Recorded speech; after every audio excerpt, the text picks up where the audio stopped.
Hello. See, see, maybe.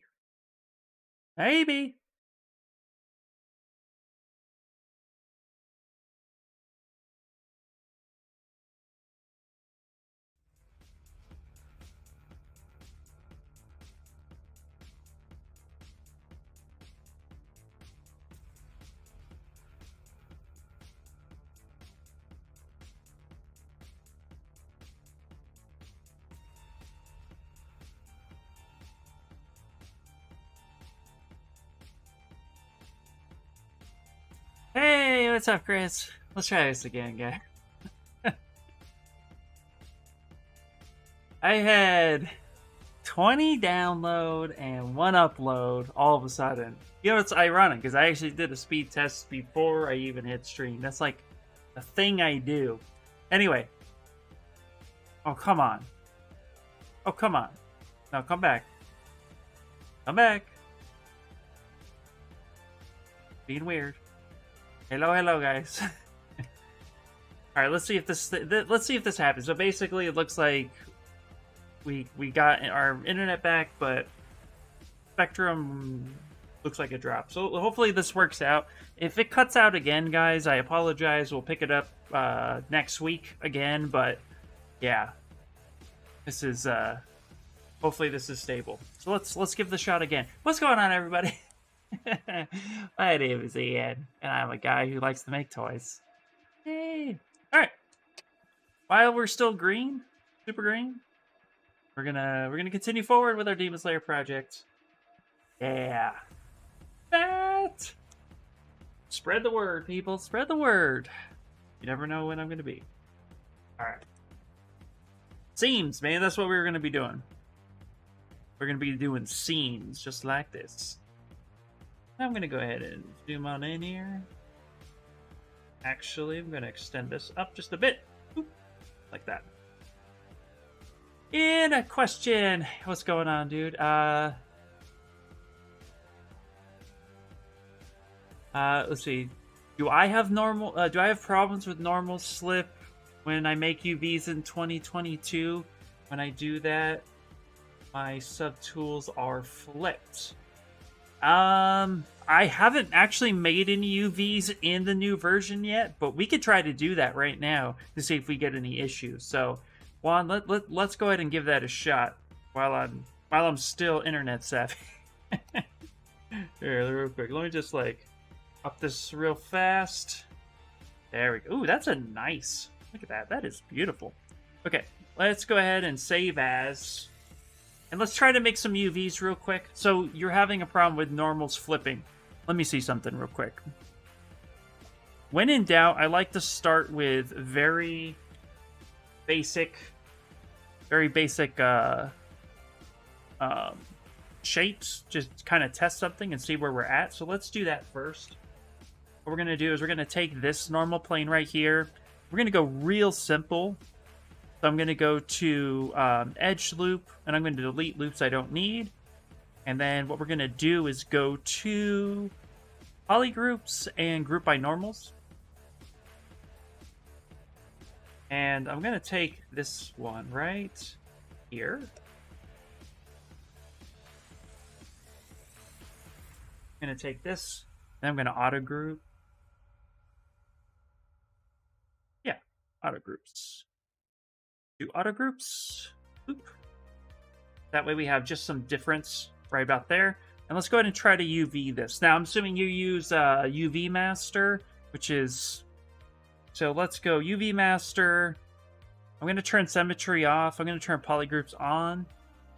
And let's actually just pop this right over here. And then let's go ahead and say Unwrap. Let's see what we got. We flatten it. There's our basic shapes. Nothing too crazy. Let me see something.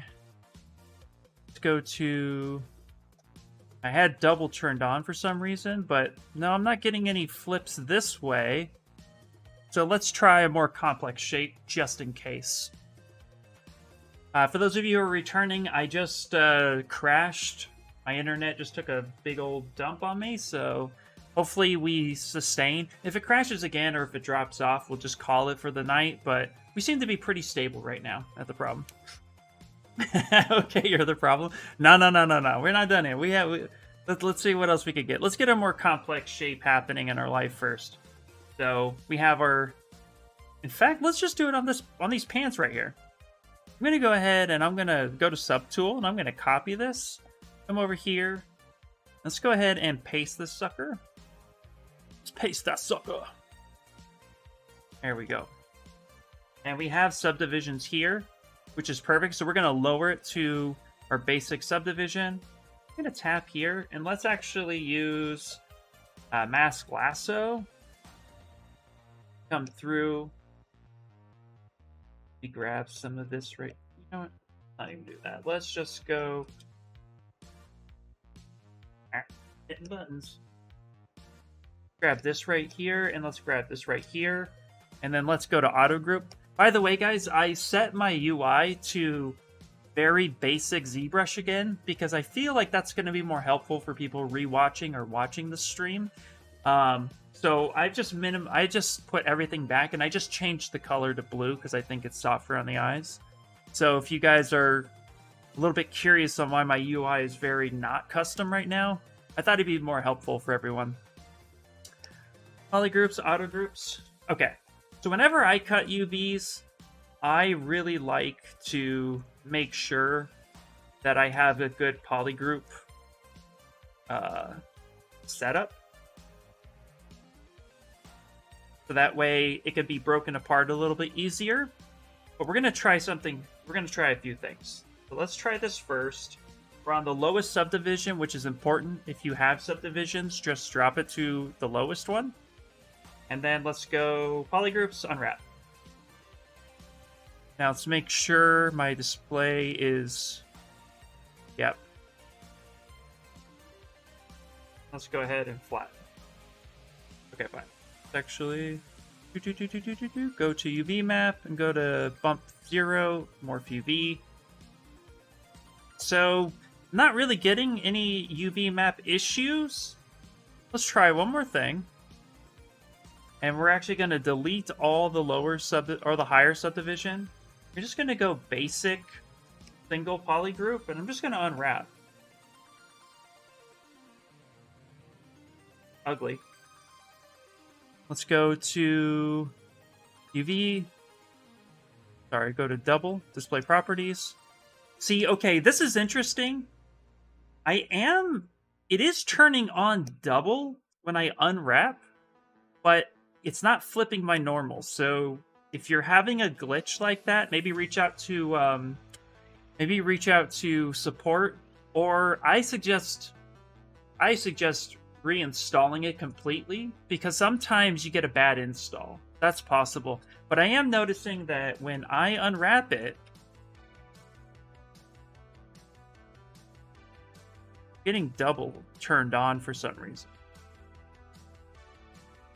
Not quite sure why. The double is off, then I unwrap it and double is turned on. That's a little weird to me. So not quite sure what that's about, but it's not flipping it for whatever reason. I noticed either ZBrush or my tablet are noticeably slower after the update. Maybe my version has this problem. Well, I mean, we're all on 2022. If you've updated, so I'm not running a different version than you. I don't know, to be honest. Like I said, I would recommend reaching out at this point.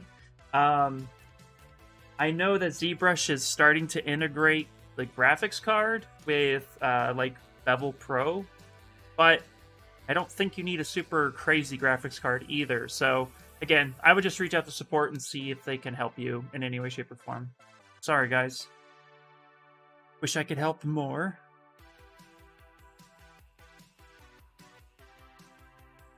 So yeah, I'll say okay. Do that. Yeah, that's the tough one. If you want to, if you guys would like, I don't know if you guys are a part of my Discord, but if you take this link down to my Discord, You can always pop in some troubleshooting stuff in there, and if I'm able to help figure it out or somebody else is able to help too, we could do that. But yeah, that sounds like a support issue. Sorry, man. Okay.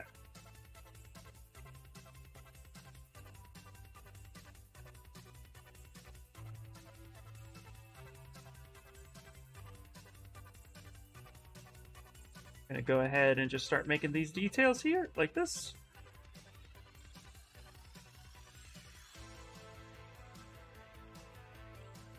Okay, no problem. Thanks for checking. Yeah, no problem, man. I wish I could have helped out more. That's a bummer that you're having a bit of problems.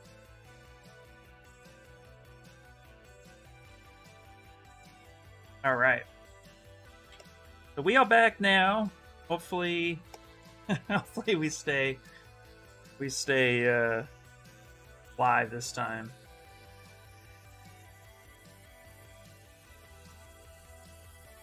All right. So we're just making seams at this point, which is always helpful. Okay. Basically, what I'm gonna do is start just detailing a lot of the cloth here, and I'm gonna make seams that ultimately should make sense. Now, this is the cool part about the scribe brush, is that it's going to do this for you, where it's going to help cut into the mesh here so that it is nice and beautiful. Ideally, what we're going to do is start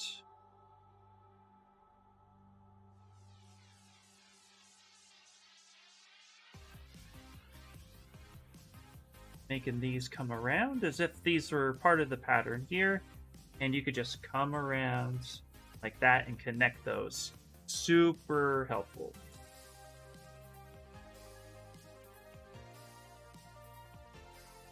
The curved brush at this point. Go until it connects. Come around. You can even rotate that a bit. One of my new favorite ways to do details. Rotate that a bit, just like such. Like that. Yeah, this is let's see if you guys can see it. This is Goku versus, we'll do full screen. Goku versus Frieza. Yeah, one of my favorite Dragon Ball shirts. Woo! What's up, guys?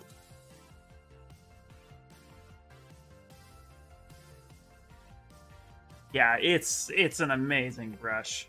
And it's just super helpful because now you can do a lot more. Get those details in there as best as you can. Super awesome.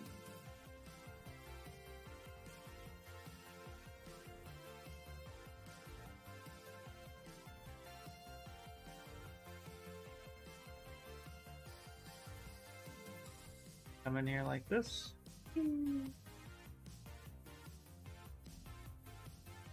Just really nice.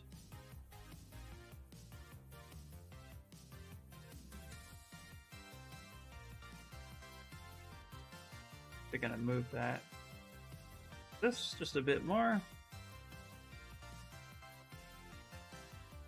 Yeah. Yep, this is the brand new version of ZBrush. It is 2022, guys. So, and it is out already. You can download it, and it's a brand new update. So if you want to get it, basically just go to Pixologic and download a new one. So it's not going to be an upgrade or updater that you would normally run from the install. Just log into your account and go get the new version. Especially love that cloth brush. It's so awesome. Absolutely. Yep. Oh, yeah. It looks like a child there. I know. That's because, yeah, Goku is so much taller than Frieza. And I think in Super, they kind of even them out a little bit. All right, now that we have this, what we're going to do, it's one of my favorite things to do when it comes to seams. I like to take the inflate brush, then I like to come through here and help raise this area a bit. Helps create, in my opinion, a little bit more of a believable seam. Just raise this up. In fact, let's actually increase the intensity. Slightly bigger brush. Just start raising this up and pinch this together.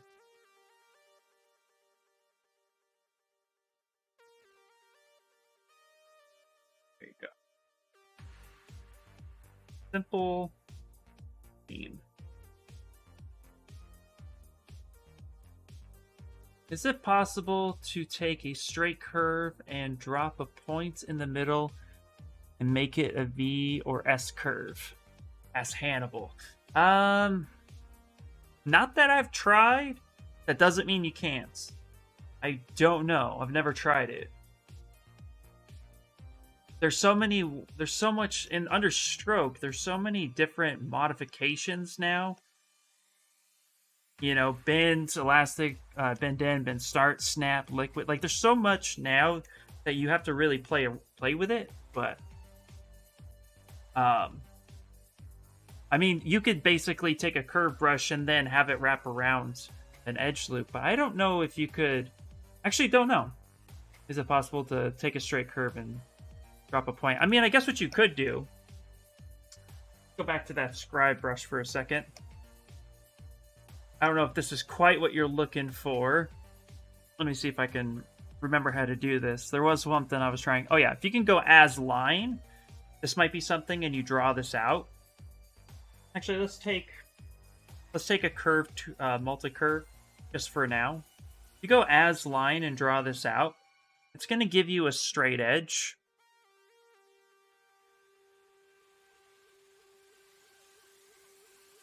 If you do this, and then you want to manipulate this point, you can. I'm not doing it very well, but you can grab a point and just start pulling and tugging. I don't know if that's what you mean. If you have a straight edge, and then you just, like, you can't add a point there, but you can manipulate that point. I don't know if that's quite what you're asking. So, if that's what, yes, okay, then yeah, that's what you can do. And you can make that a straight line. Just change that to as line. Let me adjust my where are we? Magnifying glass.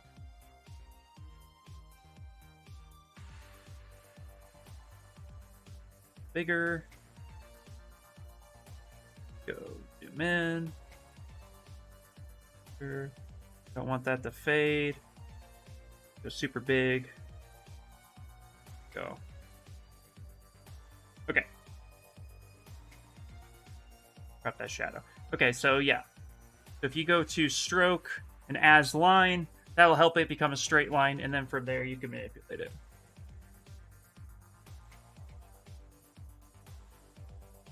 See here. Would you add the cloth details like threads over the pants and shirts? Yeah, sometimes I add threads for sure. Yeah. Let's see. I want to go back to some of the questions. Will I have to redo the custom UI if I install 2022, or can I use your custom? You can use your custom 2021. You will have to install it into the new folder because it's going to create a 2022 folder. So just copy whatever it is you have, like your UI settings, copy and paste those into the same location but under 2022, and that should help out. Same with your hotkeys. Just copy and paste all that stuff over. Same with your cam views, all the stuff that you're used to, copy and paste that on over, and you should be good to go. Really, really simple. How would you do a sword with some special effect? For example, on fire, electrified, or something like that. That is a tall order, sir. If I were to do a sword with, because I have a sword here, what I would do actually is, if I wanted to have or start a fire effect, let's just say, just for the sake of argument, actually what I would do is I would utilize the mesh balloon. I would solo this out and make sure there's no subdivisions. And then from here, I would just start adding my flames.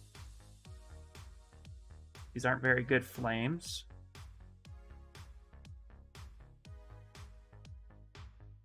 But I would just start this. You know what I mean? And then just add that however you want.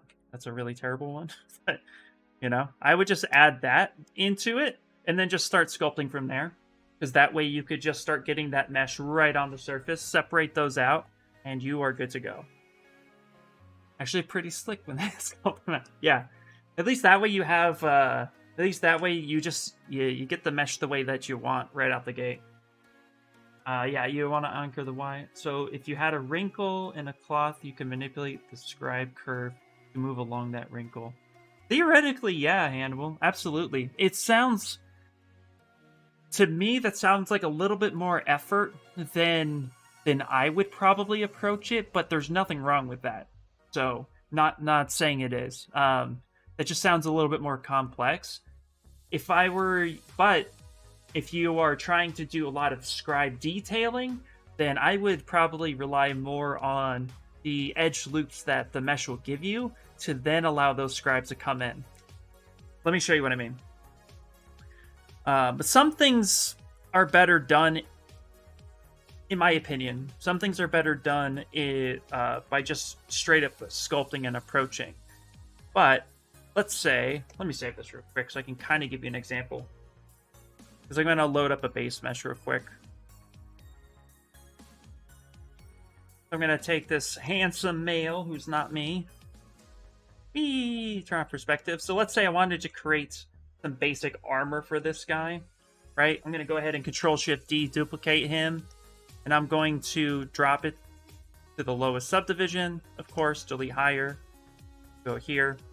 So let's say I actually just want to get that armor first. So with symmetry turned on, you know, I'll mask out what I want, something like that, right? Kind of sharpen that up. Can be really quick, but hopefully this will kind of give you the idea of what I'm talking about. Now, if you already have good subdivisions, you can just kind of cut and paste, but let's say I don't have good subdivisions. Yeah, let's say I actually don't have good subdivisions. So let's actually delete this for 10 for 5 minutes that I don't have what I'm looking for. And that this is my piece of armor, okay? Gonna sharpen that. And let's go to project. I'm sorry, not project. Extract. Gonna go 0 thickness. And then I'm gonna hit extract and then accept. So I have this here. And then what I would do is I would actually make sure to clean up this edge work a little bit. So deformation, polished by features. Clean that up, and then let's Z-remesh it. Okay. So let's do Z-remesh, where are you? I do this for a living, I swear, guys. So let's Z-remesh.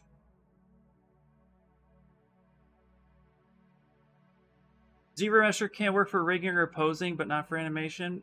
Yes, yeah, you can use Z-remesher to get some really good mesh to get it as close as you can.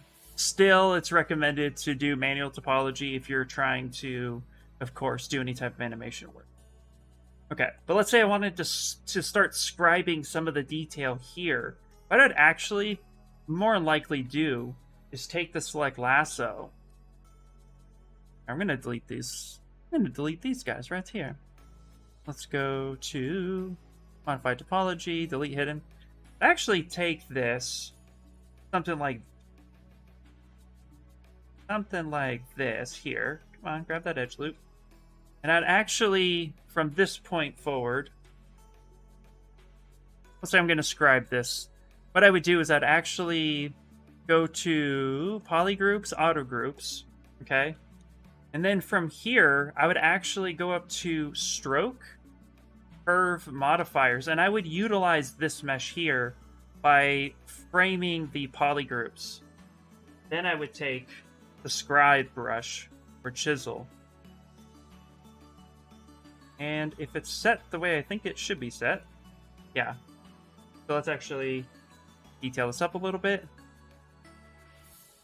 I have some subdivisions. actually do that. I would start doing it like, wow, why is it doing that? Here we go.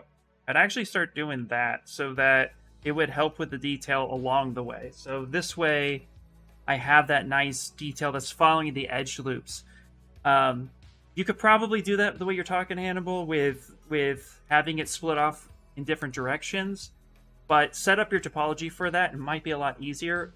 But if I wanted some really nice, like curvy kind of filigree, I would just sculpt that in by hand. I would go up to my lazy mouse, step up my lazy features, and I would just start. Oh, I have it set as line. That's why. Don't mind me, guys. Curve as line. I would just start adding some filigree like that, and just have the geometry support that as much as possible. You know what I mean? I think like that would be a lot easier of an approach. Just my opinion, but hopefully that's helpful. Oh, I missed a lot. Sorry, guys. Oh, that works. I forget the last new mass brush. Yeah. Have you resin 3D printed zombie Captain America boss relief coin yet? I'm so glad you asked. It is possible. Hopefully you can see it. It's there. There it is. Hopefully you can focus on it. There it is. It's there is text. Here's the backside. A little hard to see, but there's a little bit of support cleanup I need to do. But I put the Avengers logo on the back. And then there is some text around here. It's a little small, hard to read, but yep, I printed it. It's about a little bit bigger than a silver dollar, if anybody's familiar with a silver dollar. But yeah, fun stuff. I need to dial in my settings a little bit more because my ePax 3D machine decided to not be my best friend and talk back to me, so...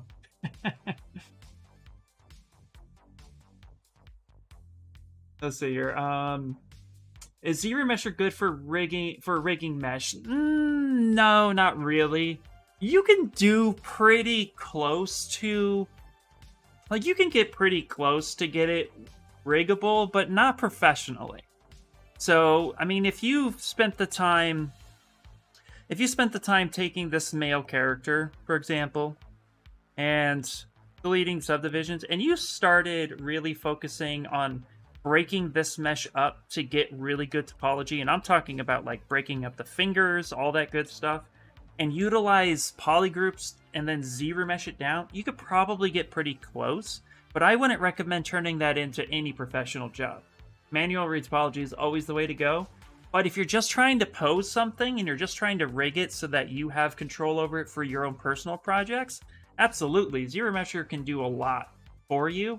The more you know how to utilize creased edge, polygroups, and ZBrush with those functions, you're actually going to be getting a lot better results with ZBrush than you would if you just allowed ZBrush to do its own thing. So try to control ZBrush as much as you can by setting up polygroups, all that stuff. And that's usually what I do. Now, on a professional note, if I have to rig something for an actual animated job, on the job, I manual retopo every time.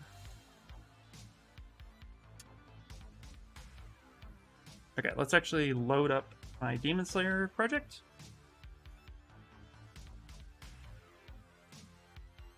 Yep, you have to do retopology. Yeah, if it's going to be for professional. But I will tell you, it's so good to know it, man. It's so good. I was the guy who hated retopology, and I would gripe and mumble to myself and throw my pen.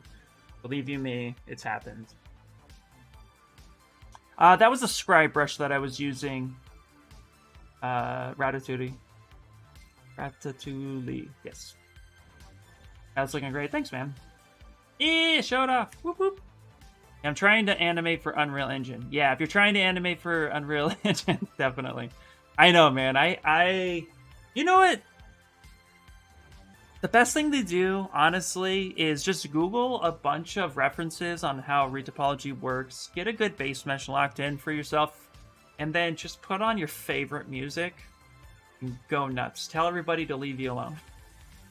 Once you get it like once you really do it and then you have Retopology locked in and then you do it a few more times, it becomes a little bit cathartic. But I will tell you, I'm the type of person that hates to be interrupted when I'm retopologizing because it's just like sculpting. It's that tedious. You got to make sure all your edge loops are going correctly. You want to make sure everything deforms nicely, and there's a lot to go wrong. So for me, I like to just have a few hours, sit down, and just a Coke and a smile, favorite snack, music, good to go. Oh, thanks, Ram. If you can explain again, what you did with the curve thing, I would appreciate it. Absolutely, yes. Yeah, let's come on back, baby, come back. Fuck you. Okay. So what I did, if you want some really clean lines, we're gonna back this way up. You want some really clean lines with your scribe brush. What I would recommend doing is getting your base mesh at a super low topology, much like this. Okay? And I would even focus on getting this really cleaned up. Again, utilizing ZBrush's ability to think for you and just kind of setting yourself up for success. What I would do is I would ZBrush this until I have some really nice clean results, or if you manual retopology like a boss, then you are good to go. But we're going to go ZBrush. I'm actually going to do this one more time. Okay, something like that. Now let's say I'm really happy with this and I want to set up to have edge loops coming through on the borders of this, but I want them to be cut in. What I will do is I will either add in some nice I'll add in my own edge loops where I would want that detail. And then what I would do is actually create polygroups for those edges. So I will hide certain seams like this. And let's say I'll hide this seam right here. Okay, tap that in. And then I'm just going to go ahead and do auto groups.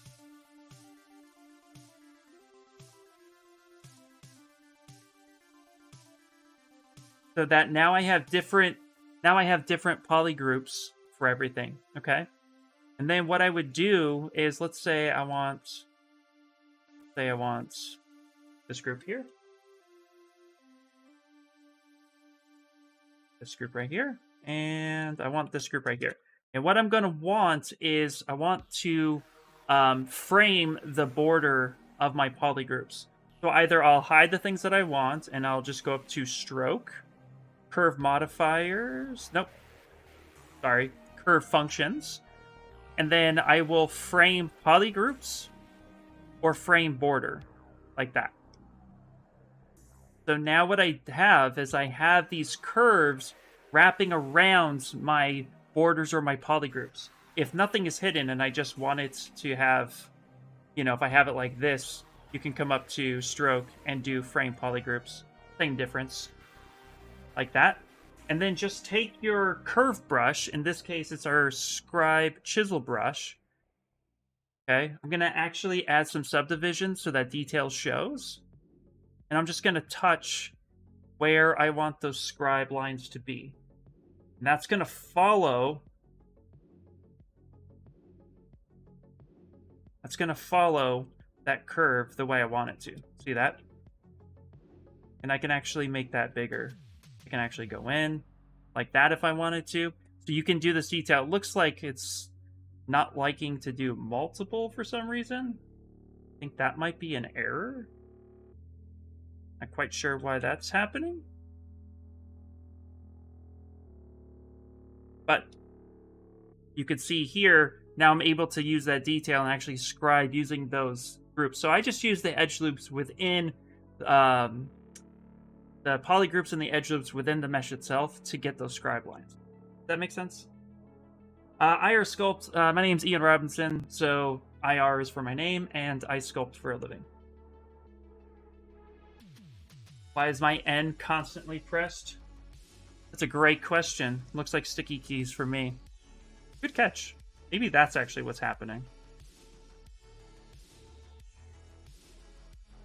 No, that's not the reason why. Didn't even realize that. Boop. There it is. So just like that. That was an error. Looks like sticky keys for the win. So that's what is happening. So hopefully that makes sense. But that's how I get a lot of my own details. You can also use the curve, multiple curve tubes if you wanted to. And you could press those different areas. Something like that. That will help you get armor filigree really quickly. And then you can even, if you wanted to take this approach, you could turn around and let's go auto groups. The polygroups. Sorry, not polygroups. There we go. Auto groups. Grab this. We can come here, split hidden, right? And then what we can do is set up our subtools. Have this come on down here or throw it into a folder. Set this one to cut. Turn that stuff on. Solo this right here. And then from there, turn on live boolean. And you can actually cut in if you wanted to on that mesh. So that's another way to do it. So multiple ways, but I like using the topology of my actual mesh to help guide the way those lines should work with any type of armor and such.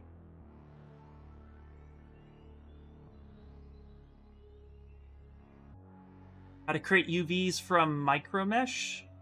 Well, to create UVs generically, you just use UV master. If you wanted to use it from micromesh, pardon me. I mean, yeah, just use UV master. That should help you out. Oh yeah, I thought it was related to something like VR sculpting. I wish, man. I wish, yeah. Ian, which tablet display do you use for ZBrush? I use a Cintiq. I use a Wacom Cintiq because I wanted to.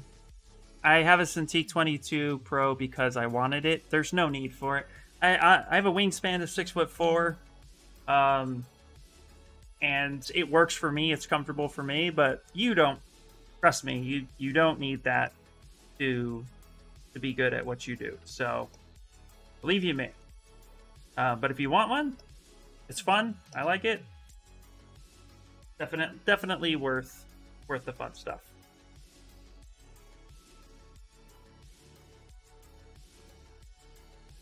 I use a basic Wacom Intuos, no frame. Kills my neck to constantly look down at the tablet all day. Yeah, I like the screen comfort for that. I'm used to it. I'm also used to drawing, looking down all the time. So, but for posture, it definitely helps because you can angle this however you want. You get a nice setup. You can be really nice and tall. I like it down just a little bit. Like that. Be good. What you need is a 32 and you'll be boss overnight. Right? Try frame mesh for a raised border bit and squared border came out twisted. Is there a way to fix that? But yeah, I don't. Shouldn't be twisted. I have no idea why yours would be twisted, Hannibal. I think we're a lot alike. We like to break our programs.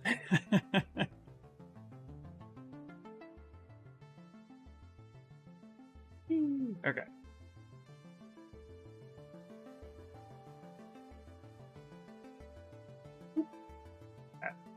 Let's finish making some of this nice detail here.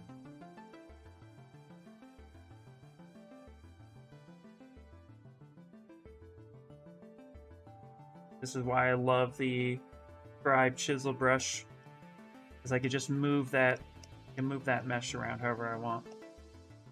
However I want. Doesn't really matter if I come up like this because you're not even going to see that. Not even going to see it. It's just because you're so very lucky. Absolutely. Yeah, I'm not sure. What can I say about the Huion Canvas Pro 16? I can't say anything about that specific tablet, but I can say that Huion is a really good tablet if you're looking to get something on a budget. So I can't speak to that one specifically, but I can say they're great tablets for budget. I rocked a XP Pen Pro, and I know somebody who had a couple Huion tablets, and they were great. They worked, and then eventually we just, eventually I just upgraded. Really, any tablet is better than no tablet. If you just get a tablet, it's going to be a lot better for you than not having one. But yeah, I mean, if you're on a budget, definitely just get a tablet. I used a Wacom Bamboo for a long time when I first started photo retouching. Oh, I don't need that one. What are you doing, Ian? Okay, great. Ooh, I just exploded that. Whoopsies. Yeah, not a problem.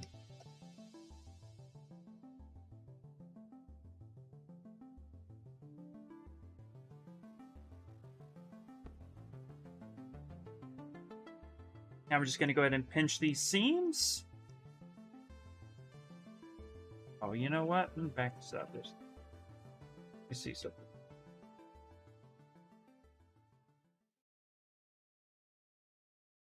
I'm actually going to use the clay buildup brush real quick. Actually, I'm going to fill this real fast, smooth this out, and recreate the seam. It's a little too close to the other one. And just be really simple to just fill it, smooth it, and then recut it. Do that real quick.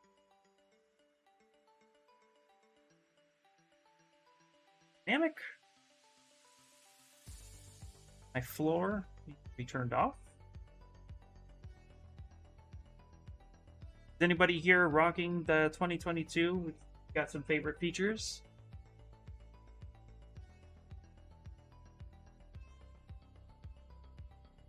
We're going to turn this to a softer alpha. We'll do alpha 6.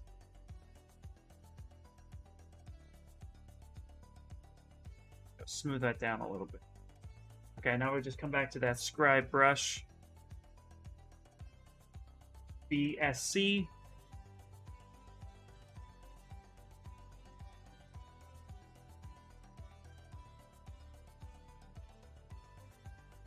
Yeah, I need to sort that one too. Here, let's fill this back up. Bevel Pro is so darn good. Heck yeah. Yeah. I love it. I love it for sure. You know what? Okay, you know what? Here's a little thing I like to do. I'm actually going to go back in time because I saved it with that cut in there and I didn't want to do that. And now I can't save a morph target or anything like such. So I'm actually going to take these pants here. I'm going to go ahead and copy them from a previous version. This is why you save versions. I'm going to come here. I'm going to touch this guy. No, not render. Right there. And then I'm just going to go ahead and paste. We're going to turn off this version, right, such. And then we're going to repeat stuff. Repeat stuff. Yeah. That's what we're going to do.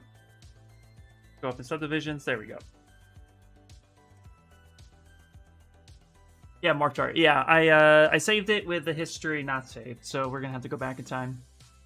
Just make sure if you get the canvas that you get one that supports USB-C for data. Oh, nice. Good tip. Then, is anyone excited for the new Bevel Pro features? Hell yeah, they're awesome. Try the embossing too, which is super cool. The embossing is really awesome.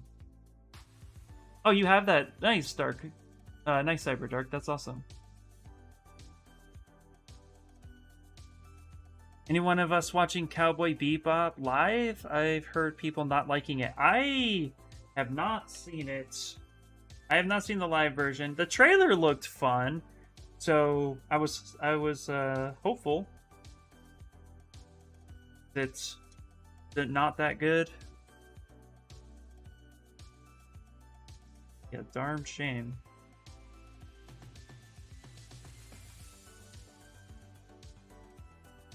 I go up.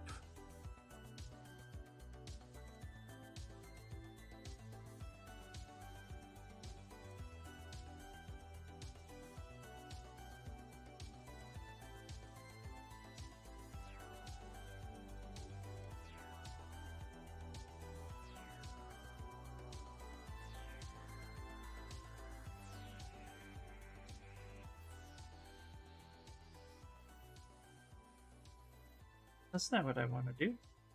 That's not what I want to do. What are you doing to me?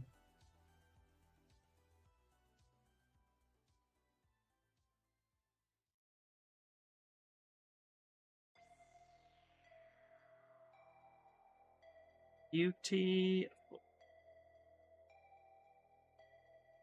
Up. Hold that a little bit.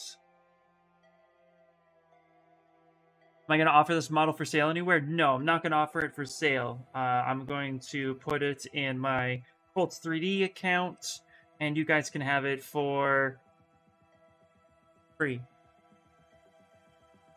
What? Said that word. I don't sell fan art. I don't believe in selling fan arts. No need to. I don't want to get super political in any way, shape, or form, but if it's not my work, i.e., it's not my original IP, I don't sell it. I just like to share my models for other people to enjoy. So, you guys can have it for free.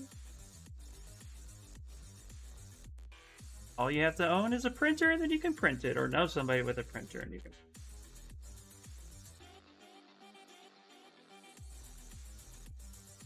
Be it. I'm weird like that.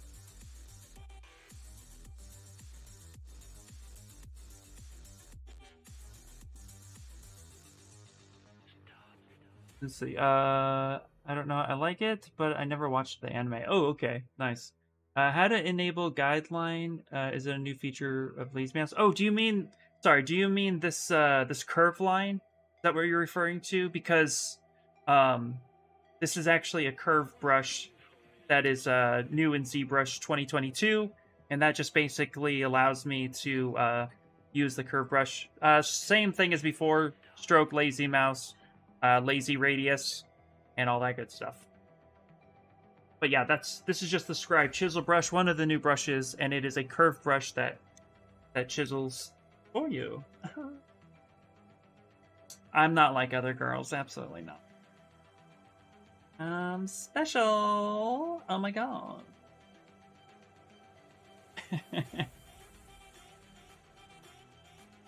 Whee!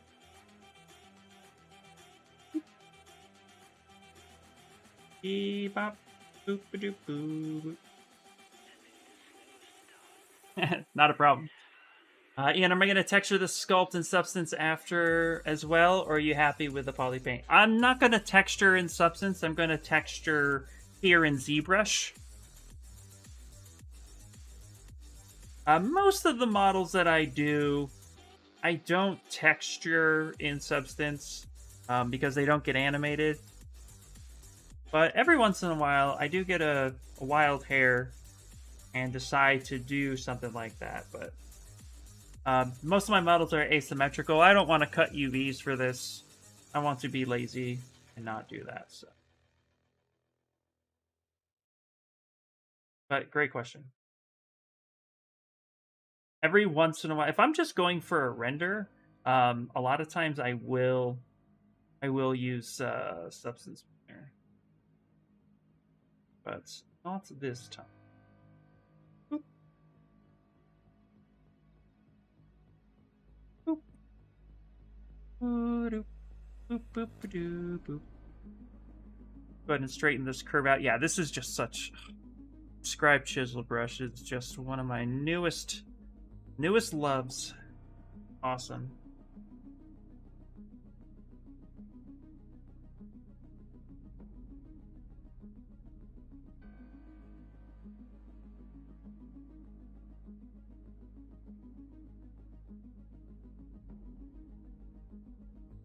here and touch. Connects for you, which is super nice. And you can manipulate your heart's content.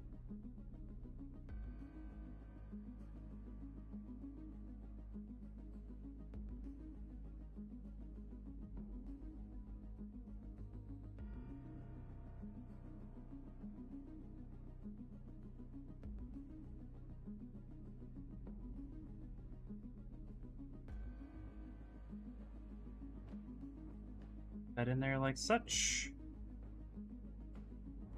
And I'll even manipulate the mesh a little bit. Get what I really want. Tell me what you want, what you really want. It does give incredibly clean lines, super clean lines. I don't think I can do this any differently anymore.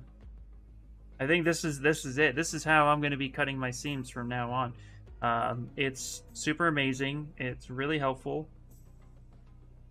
And when in doubt, you just get consistent results each time. Really, really nice. Yeah, perfect. And then what's really cool, you know, if you want to accentuate something, you can either redraw that line, or in this case, I'm going to use the damn standard. Just kind of come back over this. Just kind of hit up some areas that didn't go as deep as I wanted it to. Let's go ahead and save as this time. Do here on number 4. And then I'm just going to use that inflate brush to kind of, you know, have them pop up a little bit so that it looks a little bit more natural.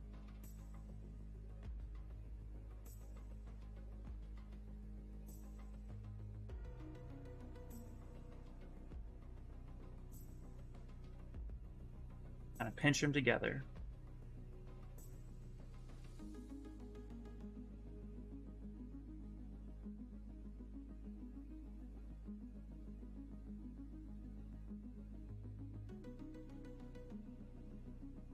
How many coins have people made?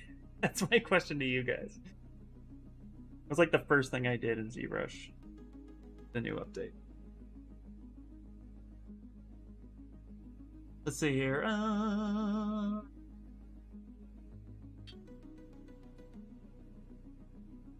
I missed some stuff. So, let's see here. So I'm gonna enjoy painting them. Nice, man. Nice. PR quality 10. Yep, you're... Dude, I'm glad you guys like that. I just love giving my... I want you guys to enjoy what I do. And, you know... I don't like charging. Yeah, I don't know. That's just me. Are you gonna be sharing how to texture in ZBrush in the stream too?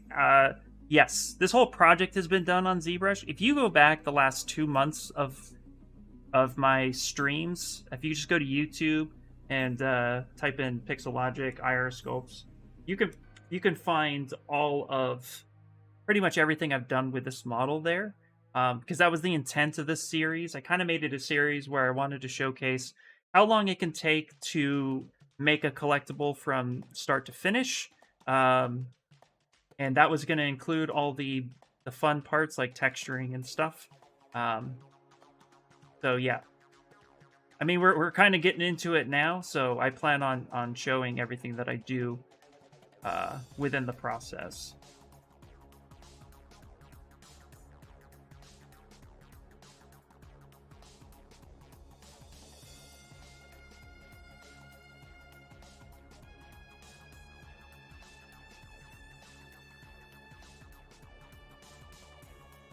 Way easier than masking and deflating, my goodness. Absolutely, yep. The way I used to do lines like this, I used to get all those polygroups made, and then I would use that curve trick I was showing you guys. And it was just such a pain in the butt. Long drawn out process that now I can do a little bit faster. Then I come through, after I'm done inflating, I come through and I kind of smooth out all the imperfections. And then I start adding texture details that I think are going to be worth it.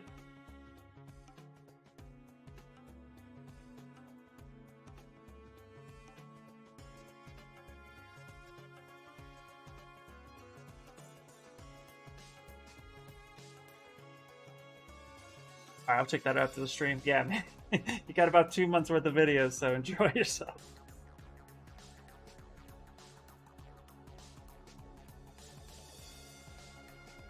All right. Well, thank you guys for bearing with me during the stream crash today. That was fun. My internet just took a massive dump earlier. If you weren't here for that, that was entertaining. There we go. Look at that. Boom. Got some seams happening over there.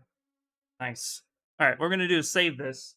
I'm going to go through and just do a light cleanup on anything that's kind of an imperfection. So we zoom in really, really well. Now, we'll have to remind you, this piece is going to be about 250 millimeters in height. So give or take about 8.5, 9 inches in total from head to tip. So there are some things that, you know, you can kind of get away with not, you know, cleaning up. But things like this right here, this little chattering that's happening, you know, we'll increase the subdivision, we'll drop the intensity of the inflate, and we'll kind of come through. We want to clean all of that stepping up as much as possible. But, you know, if there's like little bumps or nicks or something, when it comes to cloth, the more you can tell a story, you know, cloth isn't perfect, and you don't have to get too crazy with it.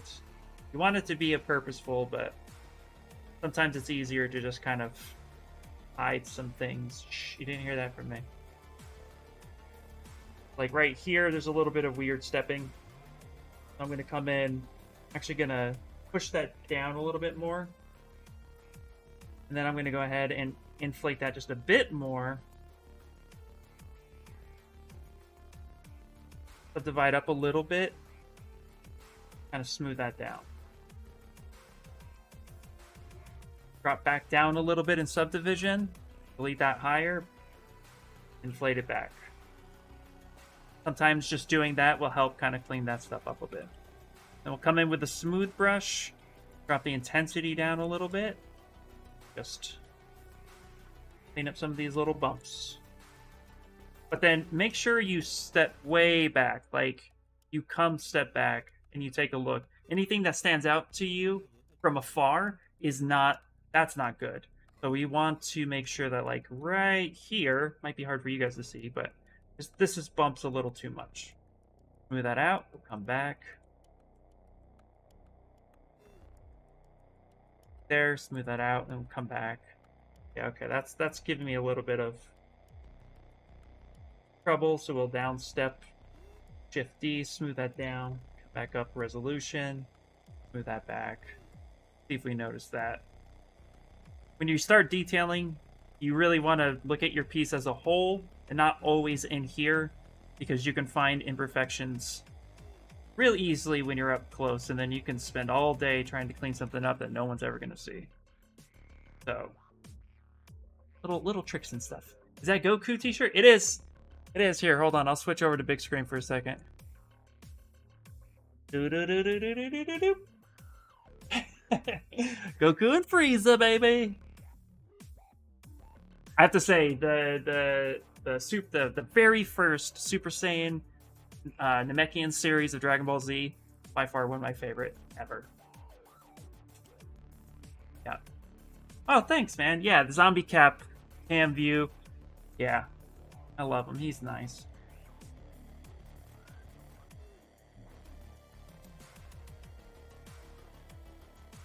If you guys want this cam view, just let me know. I'll drop a link right now in my Discord, and you guys can pick it up.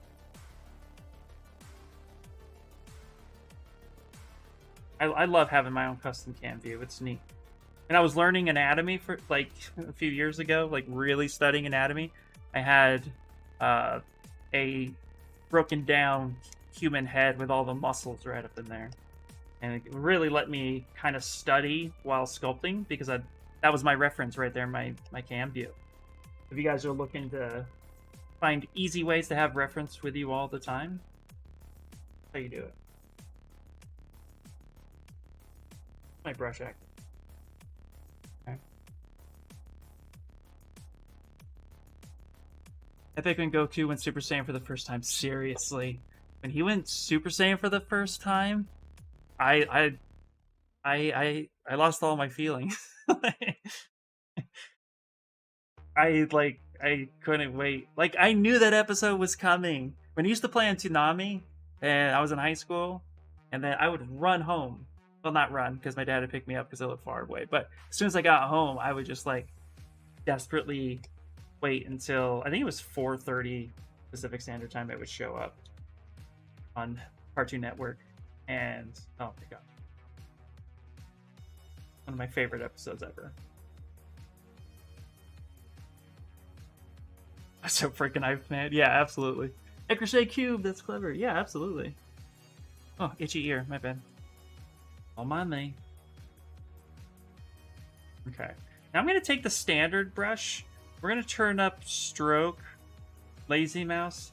What I'm going to do is, so if you guys don't know, the standard brush will not only add material or deform geometry where you put it, but it also kind of lifts up the details as well. What I like to do sometimes, if I want a really nice, if I've worked all this time and got this seam, but it's too flat and I kind of want it a little puffier, I'll take the standard brush and I'll drop down the intensity, get a bigger brush. And I'll push that up a little bit. Like that. I'll do that. Hit one a couple times. Yeah, I know there's adjust last, but for me, I like to push one a couple times because it's right there. Finger.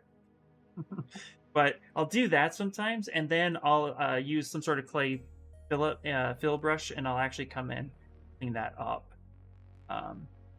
If something is a little too flat, but you spend all this time adding all the seam work on it, really good way to just kind of do that. Ooh, looky.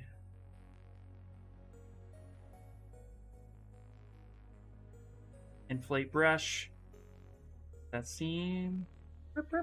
Like that. Take that standard brush. There we go.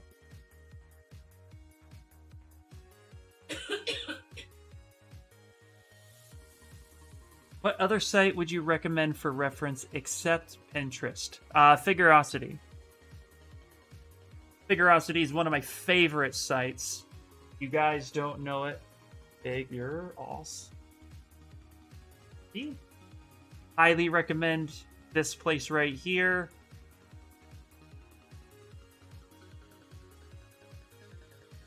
That one right there is by far one of the favorite ones because it gives you muscle definition. Is there anything I can show without getting banned from the? That's always a good one because they can do a nude view, a muscle view, but I'm a part of this. It's really great. It's free. You don't have to pay for anything, but it gives you pose examples. And let me show you what else it can do real quick.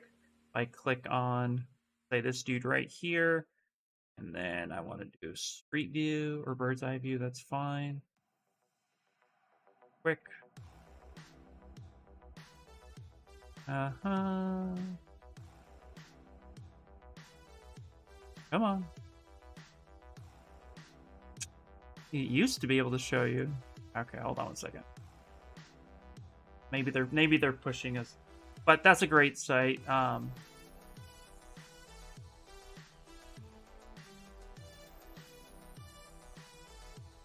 Awesome. Here, real quick. Login. I have a login. Let me just jump in there real quick. Boop. Let me see if it'll showcase something without nudity, because it will be there. Just heads up. Okay. There we go, load them up. But this is what I really like, because it will show you a muscle structure as well. So not only is it showing you the pose, but it's also showing you the muscles, and you can zoom in and follow along with all that detail. So this is a really great site because you can pretty much just You can pretty much copy it, and if you really like it, you can say, ooh, I love this, and you can like this reference. It also gives you different viewports. So this is a really great reference site for that stuff. And then I would say have a new... There's a new one here. Hold on. I bookmarked it. Ecrochet! Anatomy for Sculptors. Anatomy for Sculptors is great, because it can give you all sorts of cool stuff. You have 3D models now. You can just zoom in. So if you want to check out some really cool references, I highly recommend checking out that one. And then, of course, Figurosity. So let me share that for you guys as well. Figurosity.com. When I was getting into posing, that was the site for sure. Oh, I did share it. Well, I shared it again. Let's see. Ecrochet cube. That's close. Yeah, let's see. White beard. Yeah, these are dope. Yeah, perfect. Oh, I missed some stuff earlier. Sorry. Let's see here. I keep having this dumb issue in ZBrush that standard brush creates dotted lines whenever I'm in millions of polys, or even when dynamic subdivision is off. Interesting. If that is the case, sometimes if you've accidentally hit lazy step and then you've tried to do some stuff and it jumps around, if that ever happens again, just hit reset all brushes and it will reset everything back to normal, and it should be fine. So because that resets everything, including the stroke stuff. So notice my lazy radius is changed, lazy step is back, all that stuff. If you mess with any of this and then you're not getting that result back, I would say just hit reset all brushes, and that should work out fine. Yeah, that site's brand new, Molten Bolts. It's really, really new. They just released it not too long ago. So definitely really good stuff. I just discovered the alternate smooth function yesterday, and my mind exploded.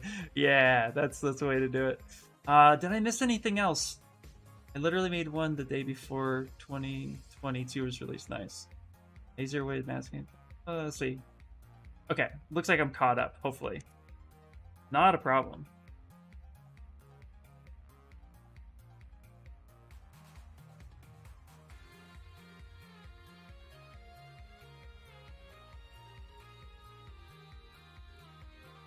Go to stroke. This is actually why I switched back to the standard UI. So hopefully it's a little bit more beneficial for you guys to see where everything's at. What I'm gonna do though is I'm gonna create my own custom hotkey menu, because I do like doing that a lot. Highly recommend that. But I'm digging the standard UI again. Especially since I feel like every time I create a custom UI I like, ZBrush introduces something else that I like, and I have to figure out where to add that. And then it just becomes a mess. I know some of you know what I'm talking about. Alright. Go back to our clay buildup. Because I reset my brushes, I'm actually going to have to change that. And then all I'm going to do is I'm going to come in here. And now with that standard, I'm going to come in and just kind of slightly fill this up a little bit. Subdivide a few times.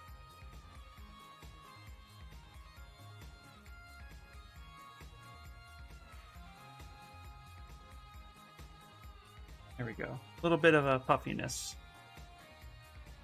There we go. Now we can go back over the whole model and say like, oh, okay, this is pushing through, so we can actually push that part down because that's connected, so that's fine. You can even come up here to where his jacket is and actually lift that up a little. There we go. Like I was trying to say early in the stream, I got the jacket thickness back up. And then one of the things I like to do with the arms here is I like to cap them. like such. And then I'm going to go ahead and copy all these colors. Then I'm going to paint. I'm going to paint this with a standard paintbrush, like such. I'm going to come in here, and I'm actually just going to go ahead and smooth that paint down. I blend that back in a little bit so it looks like natural fall off, little natural AO happening.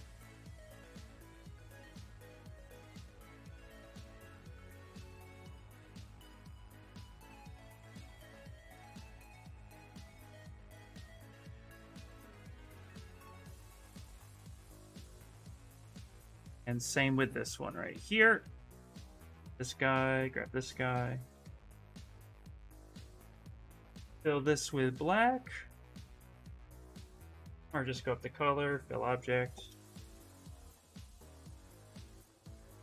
Okay, fill that out. We come in, I'm actually going to hold the smooth brush, turn on back face.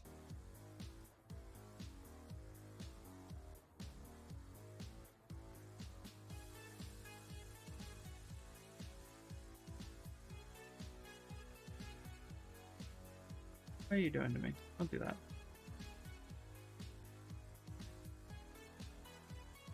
Move that down, make that look a little bit more natural. That way it looks pretty good with... From here you can kind of see the shadow a little bit. You can even play with that color a little bit too.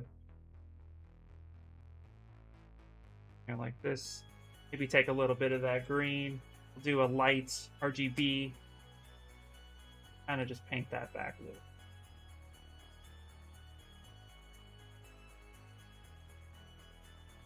But that's how I cap off my sleeves.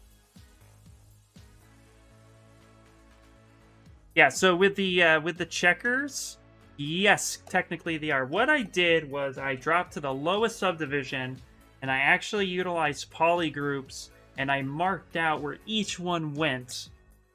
So all I did was I grabbed... what I did was I grabbed my Z modeler brush, and then I just came over the faces, and then I just held Alt and I selected each cube, like such. And then I isolated that cube and I gave it its own polygroup. And then once I subdivided up to the highest subdivision level, I was able to select that and say, oh, I want to fill that color with green, and boom, there you go. And so I just did that throughout. So yes, they were manually painted with polygroups.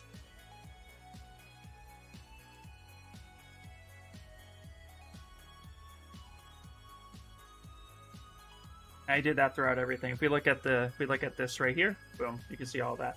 Now I didn't paint obviously where we didn't need to paint, but yeah, that's how I approach it. I keep my clothing down to the lowest subdivision level as long as possible, so then I can just manipulate that. And then when I'm ready to up the resolution, that's how I do it.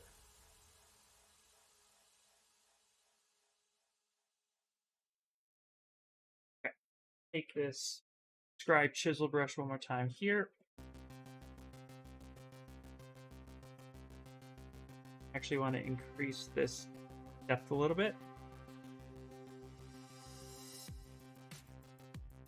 Turn off. I reset that brush.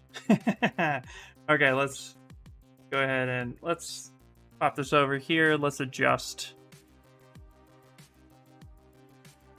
I kind of straightened this out to get more of a basic straight seam like that. Come through here one more time.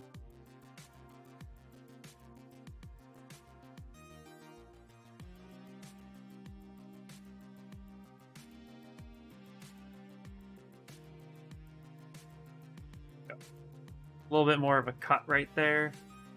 Beautiful! When using Nanomesh, is it the best way to bake out normal map first, then apply it to each face on the target geometry? I I guess that depends on what your in game is. I would say. Let me see. I'm trying to figure out the best way to say it.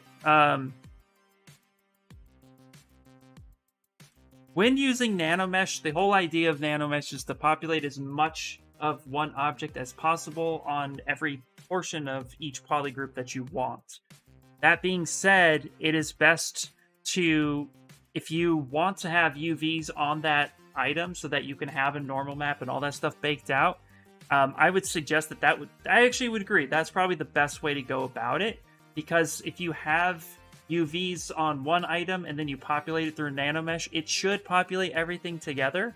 But I don't think you need to bake out all your normal maps and stuff like that. I would say just try to populate one cube with UVs, and then from there, see if that generates. In fact, you know what? Let's go ahead and try it, because why not? We got time here. So let's give it a shot. Let's take a sphere up in this place, and let's go ahead and let's go.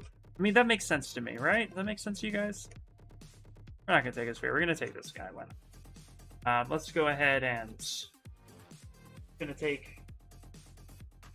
just gonna do some randomness here, just so that we have it. Hover over face, polygroup, all. Boom, touch that. Now we have that, right? Now we're going to go ahead and let's just take a cube to make this as simple as possible. Insert cube 3D here. And what I'm going to do to make this simple is I'm going to initialize this and then say cube, hit solo. And with all of these polygroups having separate groups, I'm just going to go Z plugin, polygroups, unwrap UVs. So that this way it now has UVs like such. Ta-da! Right? Alright. So now I would say, if we turn this into... let's create this. Let's first create insert... then create Nanomesh. Now if I come over here, hover over this, and say insert Nanomesh. Oh, you're not gonna do that to me?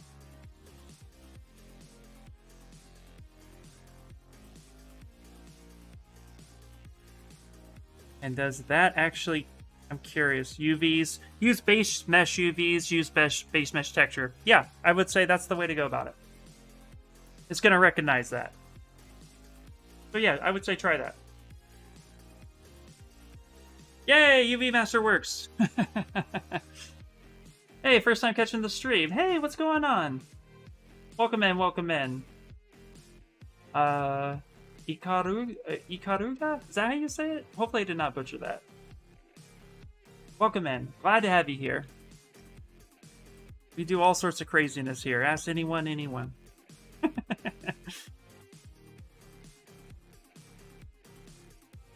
But yeah, I would say, yeah, get your UV set, get your texture mat set, and then nanomesh it.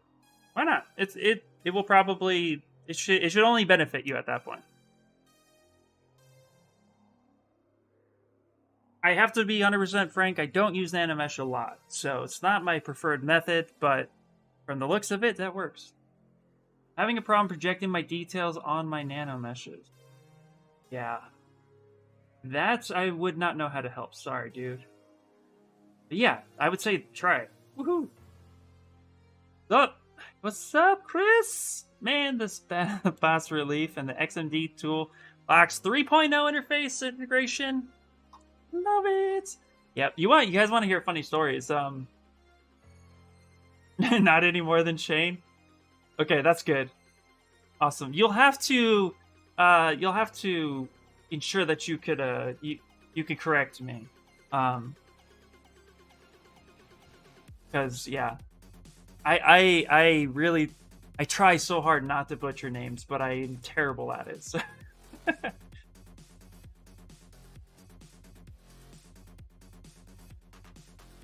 I was gonna say, slight funny story. I hated the XMD Toolbox kit for a long time, out of sheer laziness. And then a buddy of mine was like, "You really have to organize all your brushes that you've bought throughout the years." and I finally did it, and then I fell in love with it. And then every holiday they seem to drop their like pro version for like a few bucks. So, you know, Black Friday, all that stuff's coming up, guys, so I would look out for that. But I went ahead and got it, usually $60 value for like, what, like 20 bucks. It's really simple, and now I'm in love with it. I love it so much. And yeah, now it's in ZBrush 2022, so we can't win. We can't lose. Okay. All right, perfect. So now I'm gonna go ahead and add some. I'm gonna add some cloth. Now, you know what I'm gonna do, actually? I wanted to try the Scribe standard for cloth. Like such, right? What we're gonna do, let's go to stroke. Plop that over here. I'm actually going to want to have a little bit of some curvature on that wrinkle. Okay. Let's go ahead. Let's go to lazy mouse. And it's right over here. What are you doing here? Come over here like this. Alt.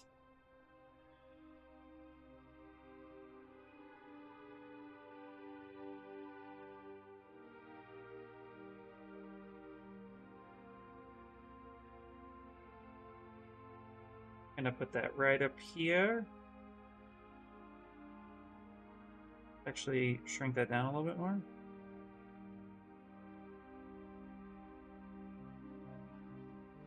Oh, yes. Oh, yes. Got a little bit longer.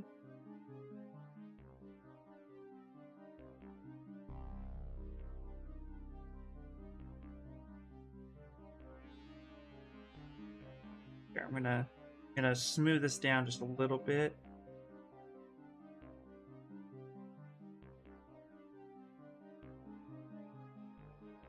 I'm gonna use these dry brushes for like everything now. Just that little bit of deep dips. Yeah, I'm loving it. I'm loving it. I got it at right.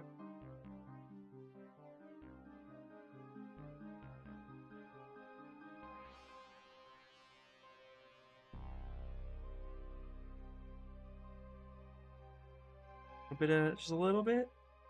And let's actually go up to our light box. Let's go up to our brushes.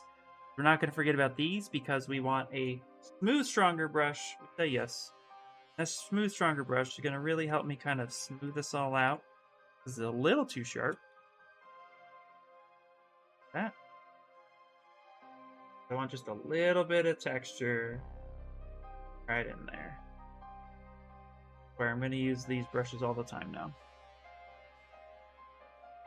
Yeah, I know, right? Because I have a lot of brush alphas, caps, etc., and it's so awesome. And now all my favorite are ready at the press, especially since I just put the XMD button right on the dock. Dude, yes! Yeah, I know, it's awesome. It is beautiful. Okay. Now we're going to take my standard brush, and I'm going to actually end up making it I'm going to make it a curve. I'm going to go size. I'm going to go ahead and kind of bring this up, bring this down, bring this around. No, not a... don't listen to me. That's not what I meant to do.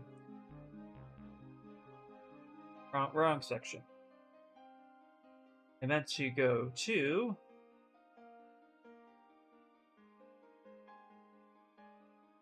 edit curve.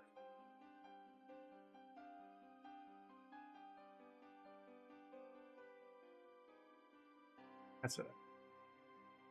Now let's go lazy mouse. That bad boy.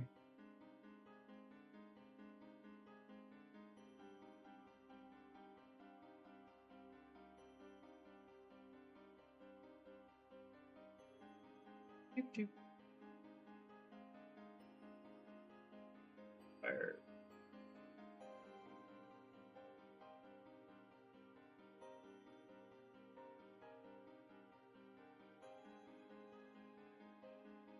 what I'm doing is actually creating a brush that I'm going to just accentuate some of these on.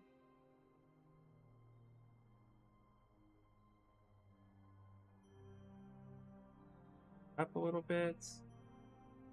Take the damn standard and cut that back in.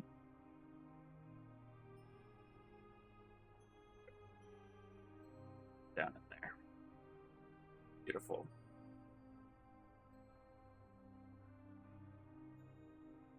Oh.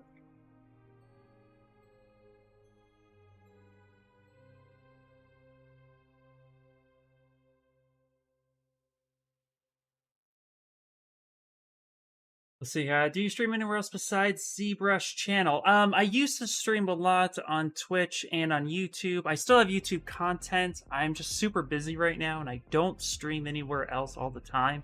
But you guys can catch me in my Discord a lot, because I'm in there trying to help people out and also to do stuff. But yeah, I do have my own channel. I do want to get back into it.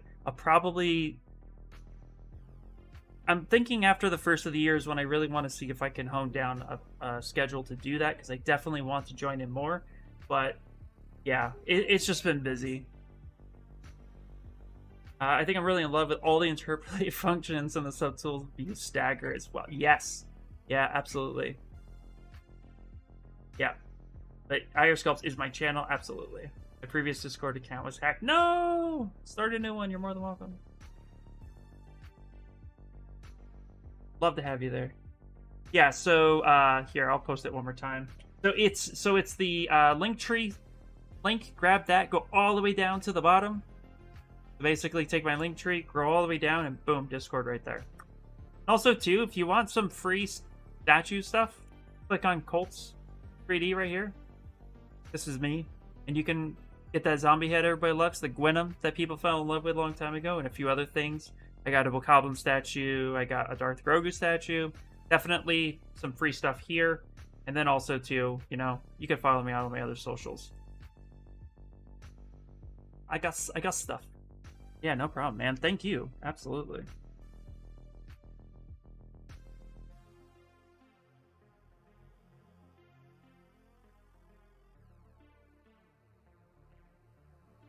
But yeah, I'm mainly here right now.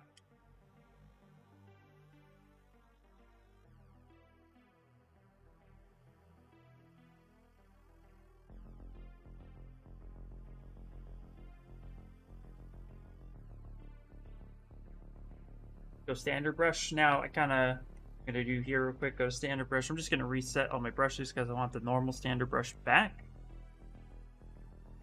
If I can come through, kind of push this up a little. Oh yeah, absolutely, man. Thank you.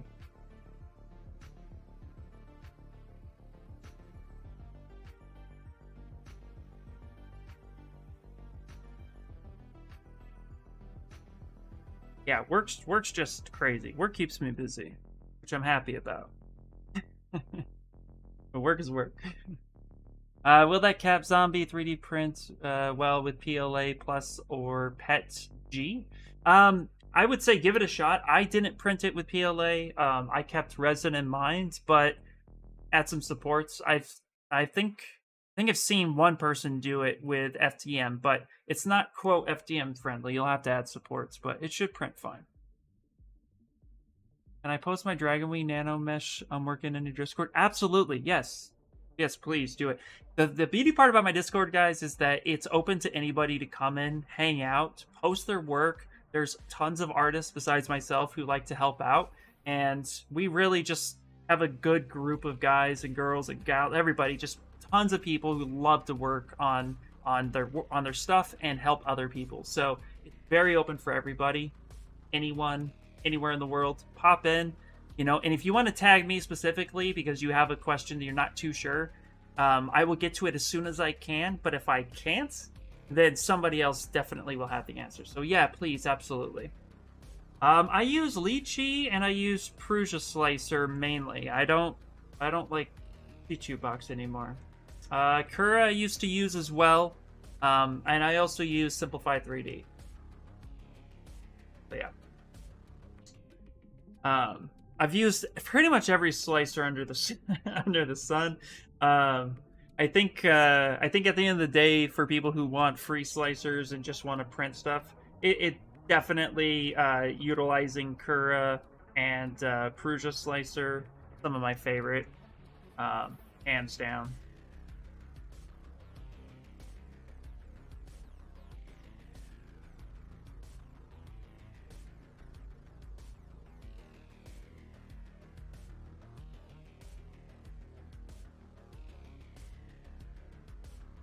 Lychee is really, really good too, actually. Especially if you're doing resin printing.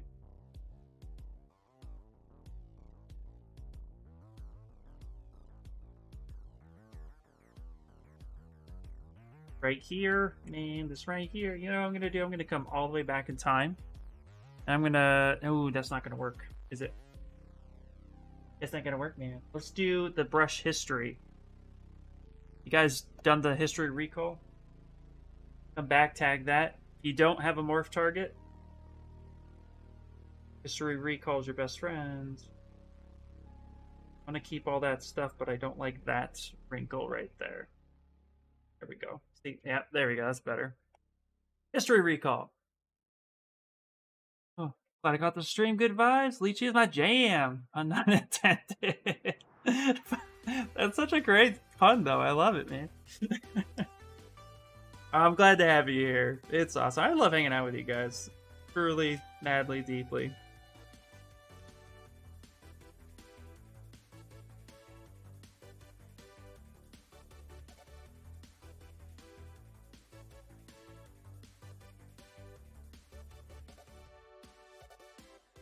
Okay, thanks. I know you have some teacher to do, so student will now. Shh.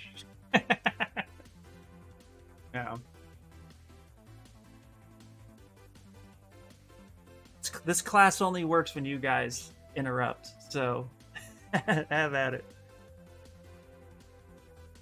Speaking of Discord, here, I think did I ever? Let's see. What did I pin? I think I've pinned stuff here before. Hold on one second. Let's see here.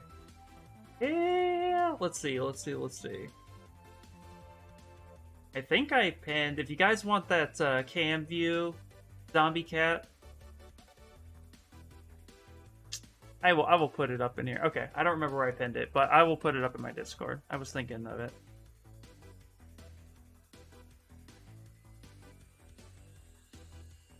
Okay. Grab that standard brush.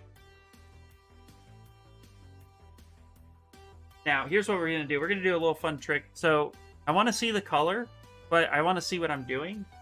So, I'm going to go to Render, Preview AO, turn on Occlusion, drop that to like 20. And I'm going to go to Render, Fade Opacity, and I'm going to drop this down. I'm going to switch my material. I want to see my wrinkles, but I still want to see my color. That's going to help me kind of apply everything the way I want it to. And I want to change my pressure sensitivity. I think that's what I want.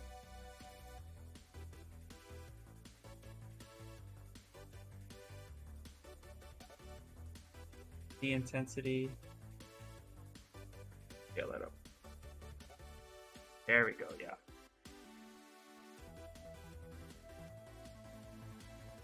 Nice wrinkles happening.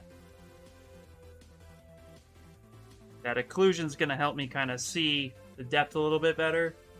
And then now I don't have to worry about all that color getting in my way. I don't like it.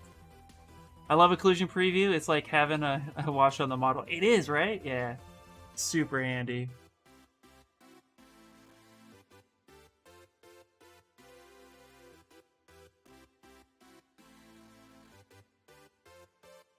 Hello. Happening. Okay. Add in some of these cloth wrinkles here. Back here real quick, just to kind of see where that's happening. Go.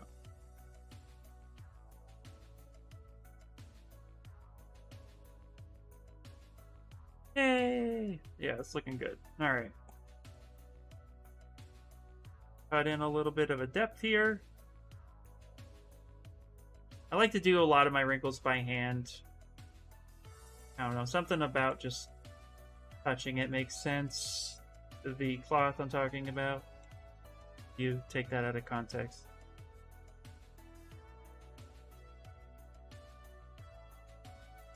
There we go. Hey! Good morning! Ohio gozaimasu. How you doing, buddy? Theon Studios, how's it happening? Okay then. Do you think it's too much work for me to use dynamic subdivision? Wait. Dysum for my clothing wrinkles? What do you mean by Dysum? Is that... I want to make sure I understand what that is. I'm feeling really dumb and drawing a blank. Yeah. As long as you're not touching your face. Exactly. Ooh.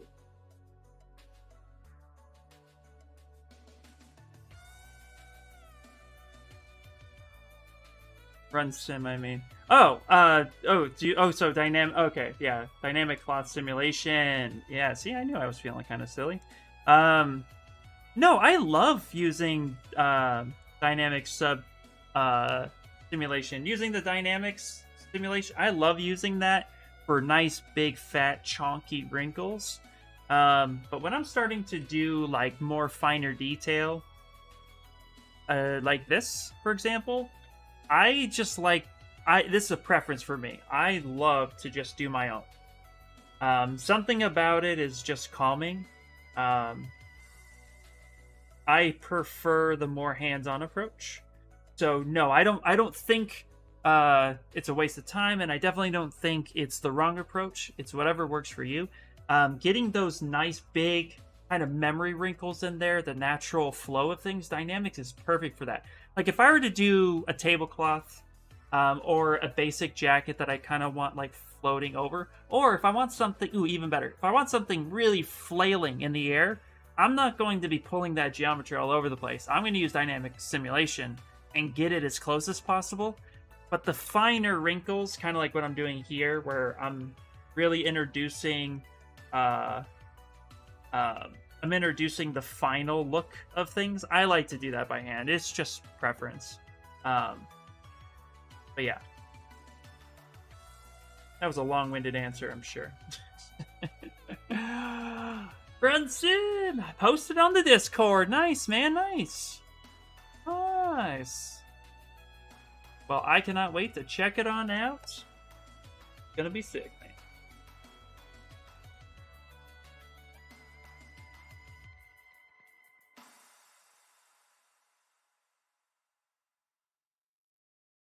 Beauty part about ZBrush, I think I've said this 100 times, so if I repeated myself, you could just tell me that you said that already, and I'm going to say it again next stream, too. There's a million ways to do the same thing in ZBrush, and I love that. Because that means there's no real wrong way to eat a Reese's, but there's definitely a way to get the job done the way you want to get it done, so... yeah. Do what works best for you. Yeah. I just like doing the thing. Woo. Alright, cool.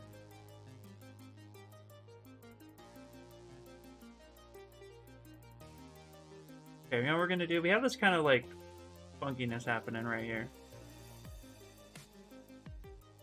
I'm gonna push that down. Aha, there it is. Move that down just a bit. Okay, cool. Because her bootay kicks that part up right there. We want to make sure we follow that as close as possible. Okay.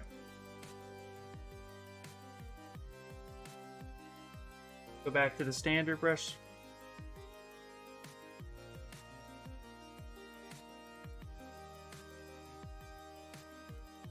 I will tell you, since we spoke about reference earlier today, guys, You have to get this book when it comes to cloth. This is like, I think this stream is like the I'm gonna tell you all the reference in the world I use. Definitely get this sucker. Where are we? I'm gonna load it up real quick because I have a PDF of it. One of my favorite when it comes to cloth. I think I showcased it last stream, but when it comes to cloth, at the end of the day, you want to get this book, Dynamic Wrinkles and Drapery. This is the best book. It is in 2D, meaning, you know, but it works for us because just look at how they write out all the directions in which the cloth should flow, right? Use this to your full advantage. So this is a great book to give you an idea of how wrinkles should form. And then when it comes to like let's get past some of the, you know, nudity. Let's go right here. So see how the wrinkles are flowing in the how the wrinkles are flowing down the sleeve and interacting with the jacket or the torso piece. This is a super great book. I use it all the time. Hogarth for the win. My 3D printer just arrived, and I'm gonna see. I'm just trying to decide if I want to assemble it while watching your stream, or wait, don't miss something that'll add to my arsenal. Yeah, that's a tough one. The wing that I posted, I'm having problem with projecting my sculpt details. Oh, Cyberdark, where did you post it? If you don't mind, I could take a look at it real quick. Live stream. I don't like to put anybody on the spot, so if you want, I can take a look at it. You know, later, but if you don't mind me looking at it live, I can take a quick peek real quick and see what's happening.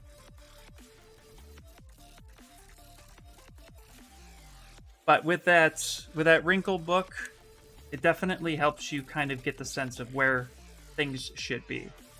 So see here, all this cloth should be pulling from here.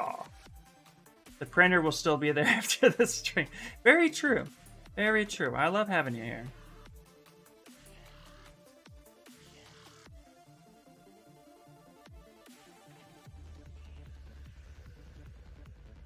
Also, too, when in doubt, make a Y or an X somewhere in your cloth. Not even kidding. When in doubt, just start applying X's and Y's and all that goodness. Now, here's what I will do, right? What I can do sometimes, or what I have done sometimes in the past. I will save as.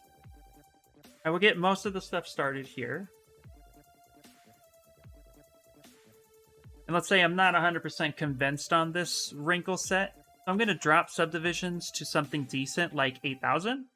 And then what I will do is I will go to Tool and I will delete lower, delete higher my subdivisions. I'm going to go ahead and mask off this area right here. Mask that off. Let's go render. Let's fade opacity back so you can see everything I'm doing. Oop, something like that.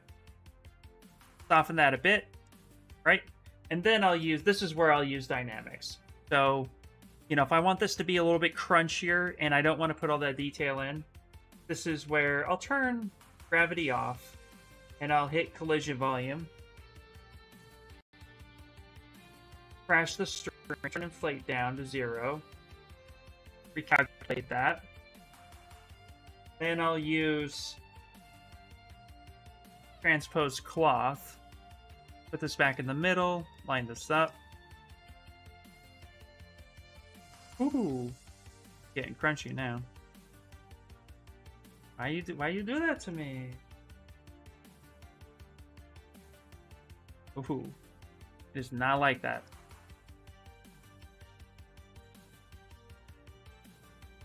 Why you make me look bad, ZBrush? Why you do that to me? Huh. Ooh, that is not happening. Let's do unmasked. Well, I would normally do that, but that is just not happening. Let me see something real quick. Troubleshooting 101 and go. Let's save that detail there. Let's ZRemesh this at 5. Let me see if it's just super dense. Yeah, I hit recalculate and it still crashed on me. Now, you know what it could be? I'm going to solo everything out. Literally, not solo. I'm going to hide everything. Sometimes it will remember the geometry that's there. Let's go ahead and recalculate. Nope, you need other subtool for that. What happens if I have that on there? Perfect. Collision volume that. Let's try this now. There we go. Okay, I'm going to try a theory real quick, because I'm curious. More curious now than anything else. Let's turn everything back on. All the paint too. So it was colliding and crashing right here on the hair, right? So let's hide the hair. Make her bald. Now let's go back here to this guy. And then let's actually recalculate and try, because maybe soloing, it's still pretending it's there. Let's find out.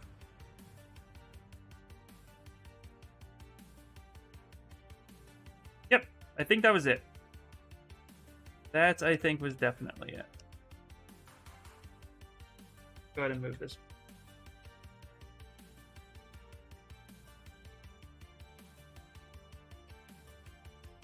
You know what? Let's still do ZRemesher. I'm not liking that result. Turn all that off. And let's ZRemesh it. I think that was the issue there, which is fine. Whee! ZRemesher.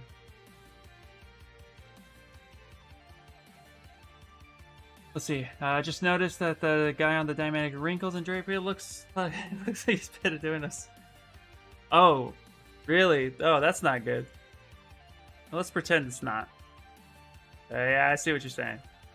Let's pretend it's not.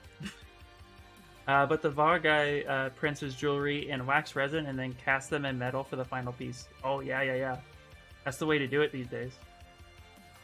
Is in general conversation in the Discord. Ooh, nice. Okay, first off, you're using red wax, and I love it. Look at that. That is beautiful. Oh, that is really cool. Okay, I see what you're doing. That's really cool. First off, please tell me that's a Triforce and I'm not seeing things. Okay, I see what you're saying, yeah. Alright, I would probably have to take a closer look at, but A, welcome in, and B, I think that's really cool.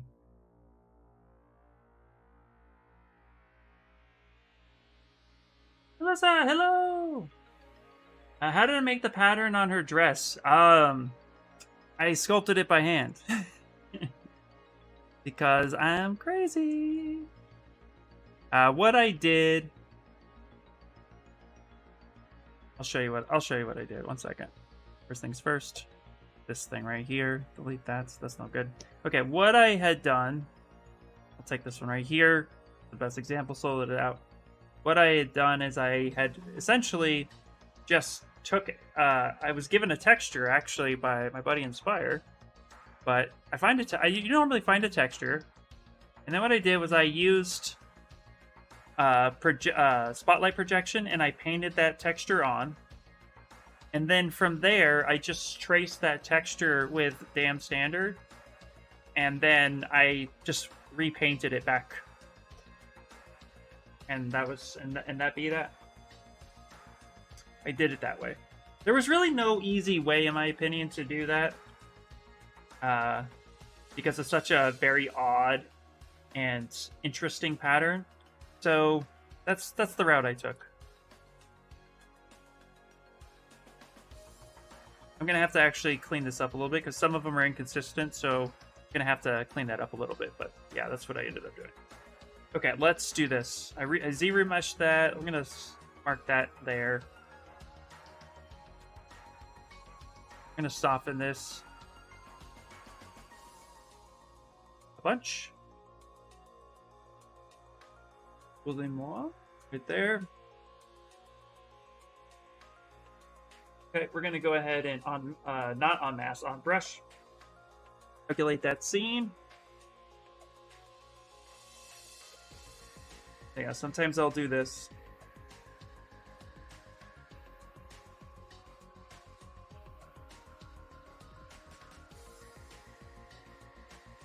If I want to get some of that easier texture coming in. But I honestly don't know if I'm even liking how that looks. I think we'll just leave it and I'll just finish it. But a lot of times that's how I'll approach certain things.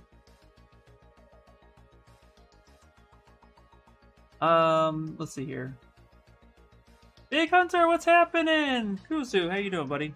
Let's see here, I missed something. Might have already been subscribed to so much art and sculpting stuff, that's ridiculous. I know, right? If I were to 3D print this, which we will be, how do I check the size of the model? So the way I check the size of my models, I actually set scale with a cube, and I will use that cube as a measuring tool to officially set scale, which I will show you. Actually, the way I do it is pretty simplistic. So what I normally do is I will go down to subtool, I will go down to merge, and I will merge visible. And that will take all my subtools and it'll put it in a joined, merged location like this. So now it's just one subtool, just like such, okay? And then I will insert a cube. And this cube, we could do this two ways. You can either do the stacked method, which I call it, which is I basically make this 1 inch and then I stack it however many tall I do it. Or I decide on my scale and then I make this cube that scale. I'm going to show you both. So the way I normally do it, we're going to go to normal transpose, shrink this down, okay? And let's say I want this 7 inches in height. So I will shrink this down. Let's actually turn on transparency. And I will put the pen on, okay? So that way this gizmo is not going to move anywhere. So I take a cube, scale it down, I use the pen icon, I touch that, and then I'm going to hold control. I'm going to drag this up until it's right on top of one another. Let's actually zoom in a little bit. Kind of give you a... I drag this up until it's right above, and I let go. Now that, for what that does, that snaps that gizmo right back in the center. Then I'm going to push 1 until I have 7 cubes. So I already have 2. So 3, 4, 5, 6, 7. Let F back me up. That's 7. Okay. Now what I'm going to do is I'm going to uncheck the pen, put this down at the bottom, and I'm going to scale this up till these cubes are about the height of my model. So let's call that 7. Now I go to Polygroups, Auto Groups, and I pick one of the cubes and I delete the rest. Go to Geometry, Modify Topology, Delete Hidden. Now this is my cube that I'm going to reference the size of my model to. I know that it's 7 of these cubes will be how tall this is. Now I just control the size of this cube. So I go to Z plugin, I go to Scale Master, and I say Set Scene Scale. And then I'm going to pick millimeters, whatever it says. It doesn't matter. It says right now 29.89 millimeter. It's indifferent. The idea here is that I'm going to work in millimeters so that when I go to 3D print this, I know that it's going to be a legit, consistent number that most slicers will recognize. The metric system is probably the best for 3D printing. So I'm going to go ahead and click 29.89 millimeters. Now what I'm going to do is go back to Z plugin, go to my axes right here, where it says slider subtool size. Underneath that, I'm just going to pick one of them. It doesn't matter. I'm going to type in 25.4 and hit enter. Oop. Now 25.4, for those of you who don't know, is equivalent to 1 inch in the imperial system. So if you're from the States or from a place that does the imperial system, 1 inch is equal to 25.4. That means that you could take 3 inches and multiply that by 25.4, and that is what it would be in millimeters. And then you could take, 200 millimeters and divide it by 25.4, and that will convert you to inches. So 25.4, that's the golden number to remember forever. What we're going to do now is hit Resize Subtool. And now it's going to resize every subtool based on my cube. And hopefully it doesn't break it. Whee! Looks like it broke my model, but it sized my cube. Thanks. If that happens, do not worry. Okay? Go back, come here. Actually, back this all the way up. That's fine. We have the cube. The cube is sized, so we can actually go and hit Set Scene Scale, and now this cube is 25.4. Now, if that happens or that breaks, that's unfortunate like that. What that will do, what I like to do from here, is I will go ahead and I will copy this cube, and I will paste this cube somewhere else. And if I were to take this cube and bring this in and say Set Scene Scale, this cube has already been scaled to 25.4. That's my control. And because it's a cube, meaning 6 sides are all equal to each other, that now I can actually scale my model to this cube, or I can stack these cubes up however I want. If that breaks the way it broke for me, I would actually end up redoing the process, just because there's really no going back for that, unfortunately. Now, let's do the other method, which is, I'm going to go ahead and actually delete this. I'm going to take this, and let's, again, merge visible. And I think my model is 29 million polys right now. It's massive. I find that I tend to have errors a lot when I have high topology like this.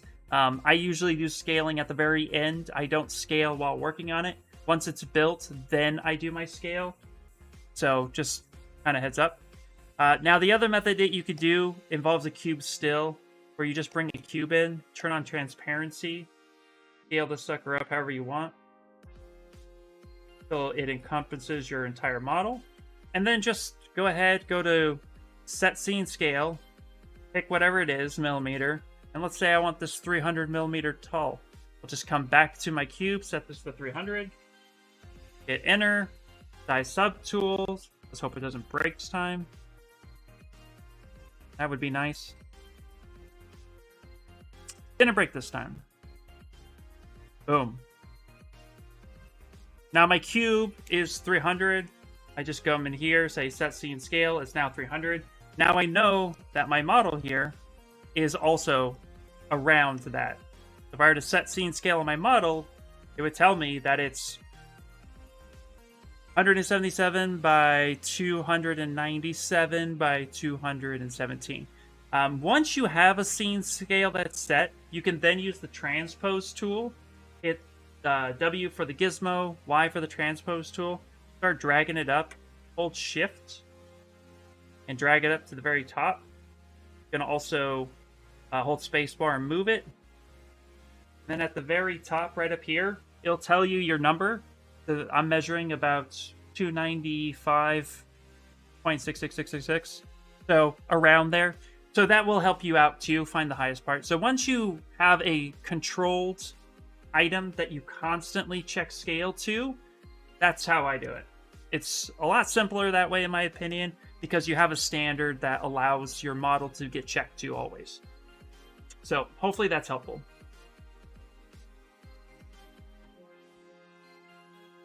Yep.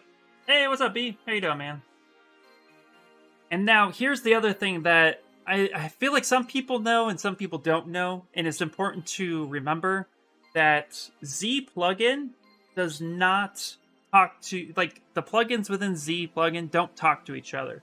So if I were to export this now, this is where this cube standard comes into play. If I were to export this now, I want to ensure that 3D Print Hub also knows the scale as well. So what I would do is name this cube 300 millimeter. Now I know, I'll save this out. I know this cube's 300 millimeters. Every time I come into this file, that cube's always going to be 300 millimeter. Then I go to Z plugin, I go to 3D Print Hub. With my cube selected, I will update size ratio, and then I will pick 300 millimeter. Now, when I go to export this using the 3D Print Hub, ZBrush knows that everything within the subtool palette is based on this cube scale system.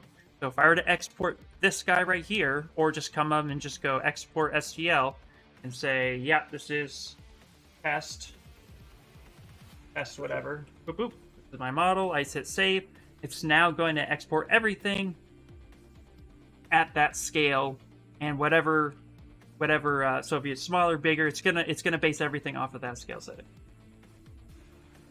So that's how I use it, and it's important to remember that, again, Z plugins don't talk to each other. So once you set scene scale using Scale Master, it is not going to automatically tell 3D Print Hub, hey, everything's 300 millimeters, you know, in scale to this cube, so adjust accordingly. It's not going to know that. You're going to have to update size ratio based on how you set scene scale originally. This is why I choose a cube, because again, it's like having a calibration cube.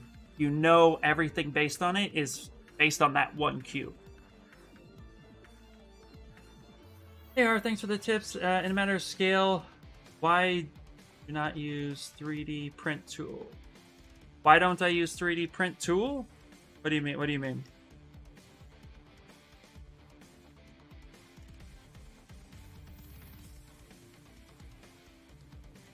I personally, I'm not sure if that's another plugin that's separate. I'm just based on what's standard with ZBrush. So I use Scale Master and then 3D Print Hub to then export everything. So hopefully that answers you guys' questions.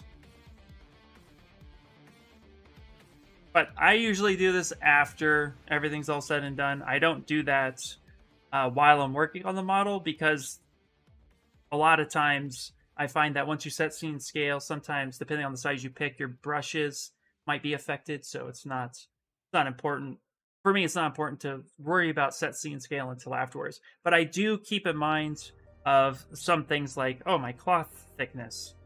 You know, I want to ensure it's thick enough to be printable, you know.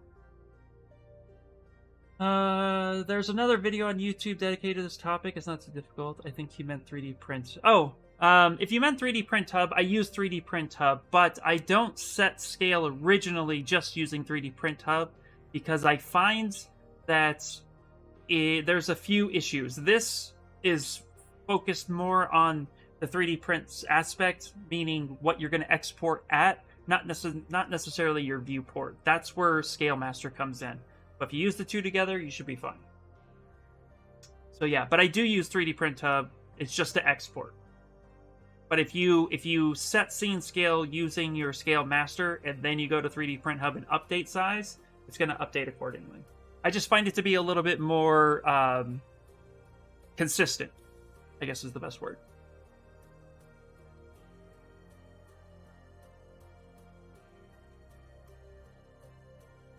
So I use both. I guess it's the long answer was I use both.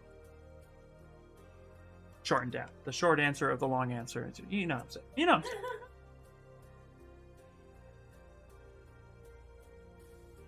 saying. Yay! A long story longer, one suggests.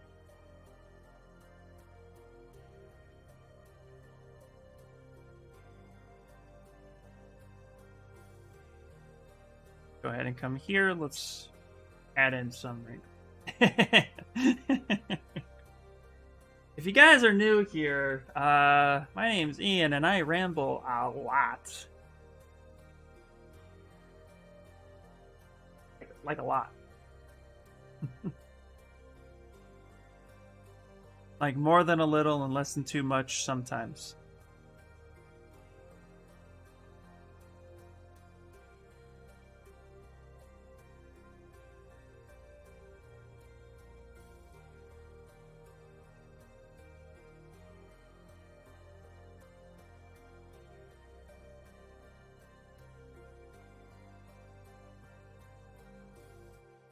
Okay, thanks. Yeah, no problem, dude. No problem. Hopefully, I didn't make that confusing in any way. I do have a video on my. If you go to my link tree, actually, and you go to my YouTube, is right here. And actually, if you go to my playlist, but if you go to ZBrush help, and we're not gonna listen to me talk, and then you scroll on over, I actually have a video called "How to Scale and Measure in ZBrush."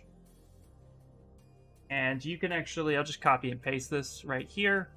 It explains it in a lot shorter of a time than I did just now. What you're trying to say was the quick answer to the long question is the right answer. Exactly. I'm glad you understood where I stood. That's important.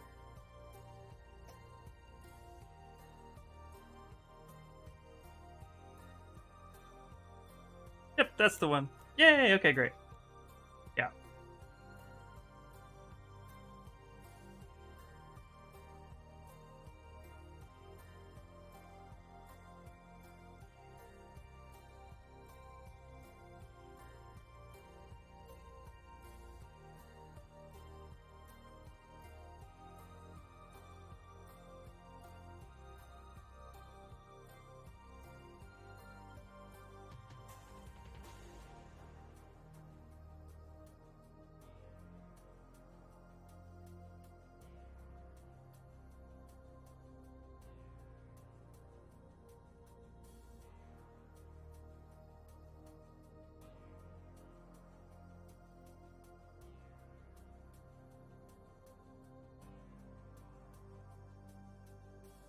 Correct. Yeah, your scene scale can't be wrong using both. Yeah.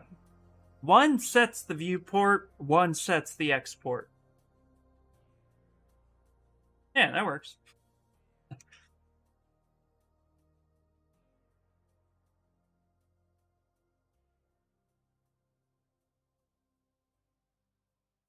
You think you've messed something up when it comes to that stuff. If you go to and turn on my magnifying glass, if you go to Scale Master and you go ZBrush Scale Unify, if you think you've messed something up utilizing this in any way, shape, or form, just ZBrush Scale Unify. That'll unify every subtool within your scene, and that'll kind of set you back to basics. Because if you, where are we at? Somewhere over here in the long rainbow of things. Preview. Everything has, so under preview, this is your viewport scene, right?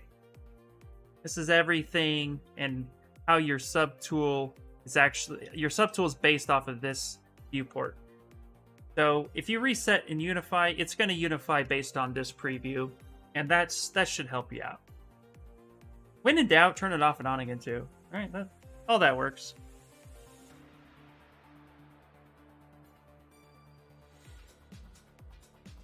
That's actually why I have a cube right here. I use a cube as my name thingy, and that ends up doing that. Okay, let me see here. It's 7:30, so we have half an hour left, guys. So glad that my internet came back. So I'm really happy about that. Trying to think of what else I want to do to this base. I feel like it's a little plain. I don't know if I'll figure it out yet. Maybe by next stream. I mean, it really showcases the characters, but I think I need to do something with the space. And while I think of that, let's try to clean up this hair a little bit. So I'm going to do with this hair, I'm going to duplicate it. I'm going to hide this. We're going to solo this out. Subdivide it up a few times. Delete lower. And what I would like to do is actually merge it together as much as possible. Because it's going to get printed, this might be the easiest way to do this. So let's try that. So I'm actually going to go to Nanomesh. Now here's the best part, guys. Check this out, new feature. Right? I want this hair to be a certain thickness, certain resolution. I can click this jacket. Can I do that from here? Let's find out. I'm gonna pick this hair. Go to picker. Ah. Oh. Cool. Okay, yes, perfect. Go to picker, and I'm actually gonna pick the resolution of his shirt for her hair. I'm gonna solo this out. Save it one more time before I crash everything and break it. So I stream every Sunday from 5 p.m. to 8 p.m. Pacific Standard Time. I'm going to be taking some time off for Christmas holiday. But yeah, I generally stream every Sunday. So that's where you can find me. Here, I don't stream on my personal channel so much yet, but I want to get back into that at some point. I'm still working on it. Funko keeps me busy. All right, and then let's turn blur off. Let's dynamic resolution and see what happens. Ooh, that worked out pretty well.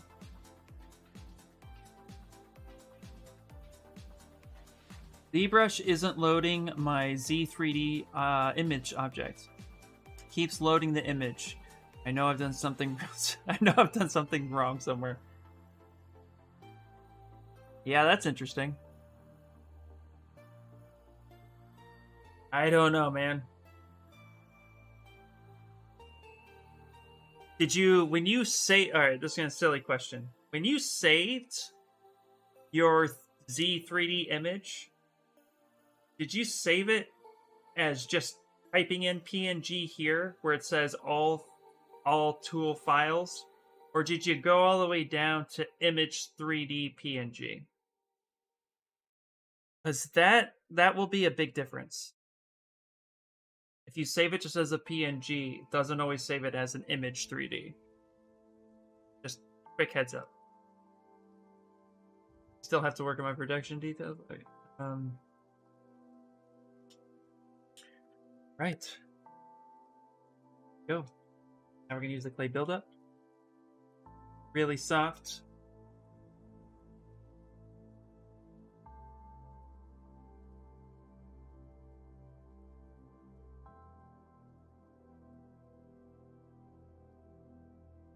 Start adding this all together. Found that out the hard way. Yeah, me too. Leave you me. I found out the hard way too. I'm actually going to drop this resolution a little.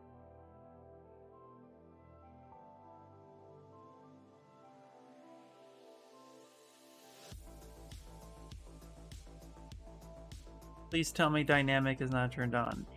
Yes, dynamic is not turned on. Great, wonderful.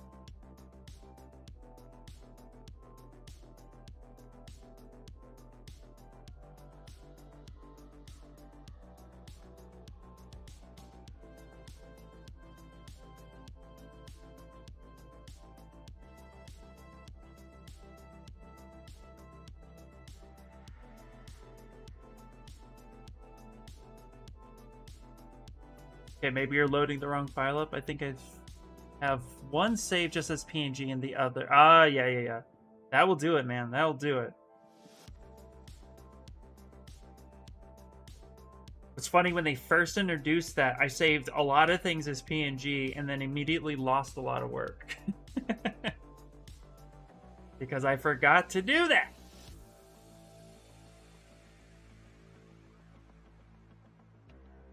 I'm merging all these together so I can add hair detail at the top. This has been blocked out for far too long.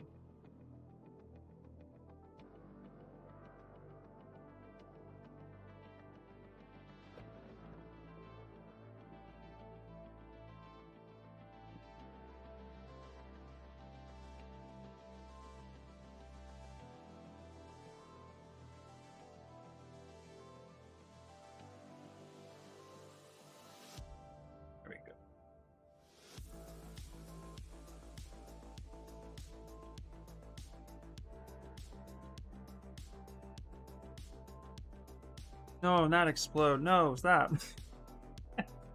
Oh my god.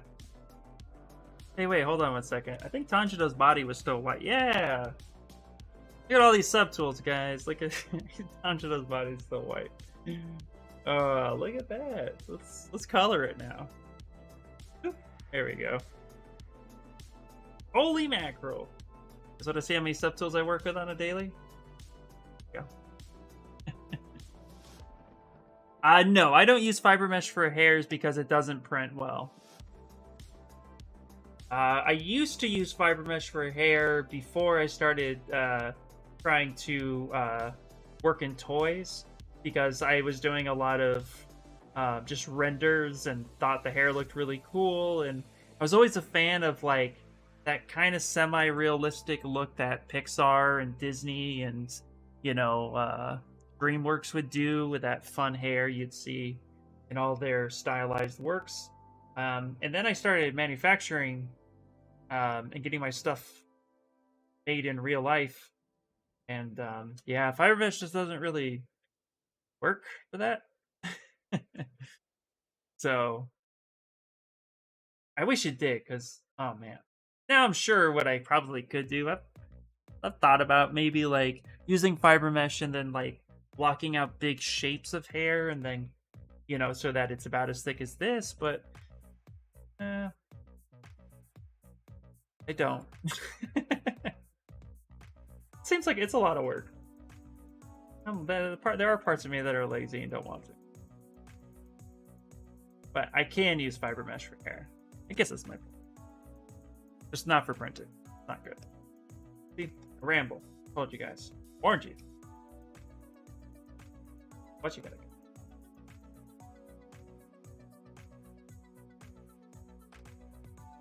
What I'm doing here is definitely trying to fill this up to make this one piece. So I want this to, what I'm going to do is I'm going to fill a lot of this with a clay buildup brush. Then I'm going to clean it up. Then I'm going to add hair texturing so that it looks like it's all supposed to be flowing the way it's supposed to be flowing. But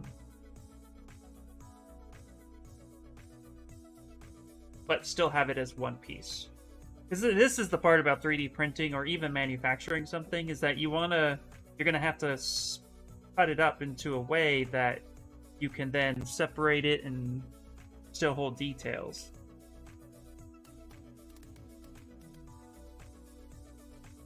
Lots of good stuff. Sometimes too I'll use inflate cases like this that are just a little too separated. Push it together. That clay buildup. Gonna fill that section in. Yeah, not a problem. Thanks you guys for being here.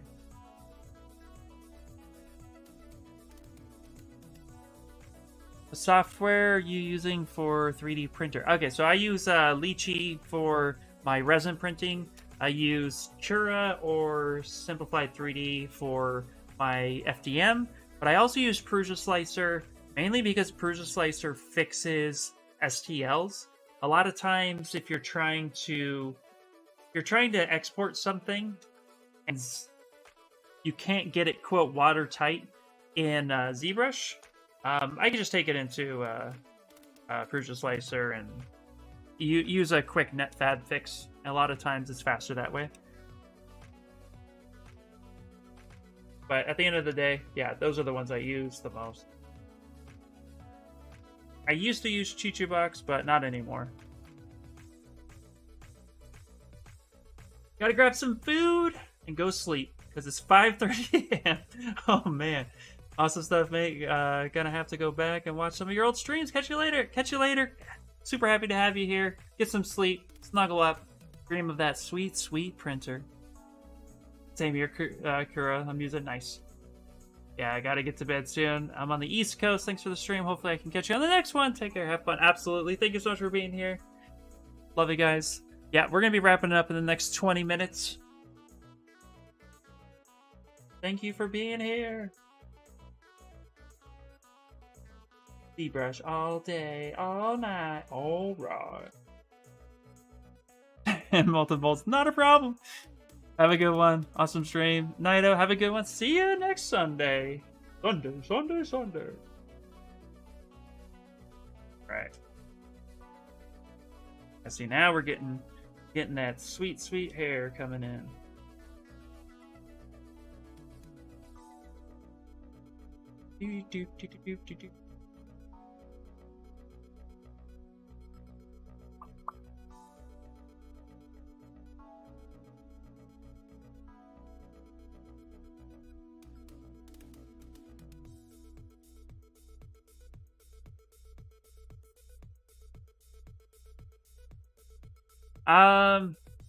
So I stopped using Chi-Chu because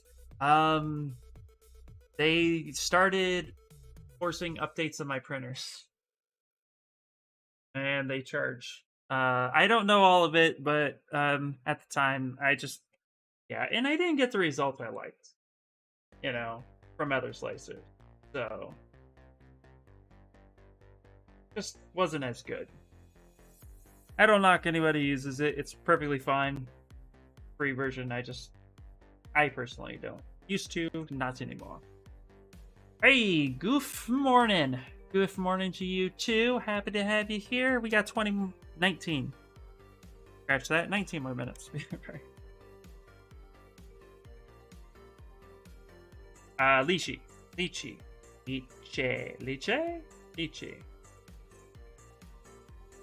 I'll post it in the Discord. I definitely try to keep the ZBrush topic on here a little bit more, but yeah, I'll post that stuff in the Discord. How to create VI hairstyle. I don't know if I understand the question.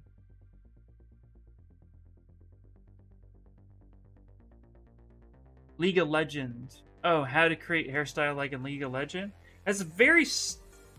You know what? I don't even... Before I make a fool of myself and say something I'm just not 100% certain on, let me see. I think it's very stylized, right? Yeah, it's very stylized hair. Very pretty stylized hair. So an easy way to create hair like this is to just use curved brushes. In fact, ZBrush has some really good default curved brushes you can use. If I wanted to create hair like that, you create yourself a base. Like, let's say this is the base of hair that I like. Whoop, whoop. Actually, no. Scratch that. Let's do one better. I'm gonna take her head. Yeah, take her head. I'm gonna copy it.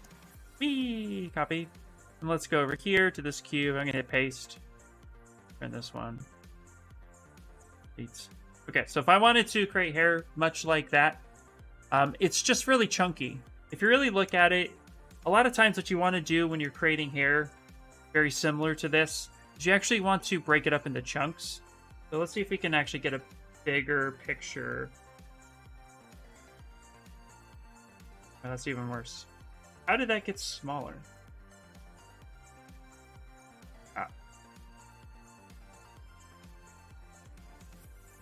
Just get like a good character going on.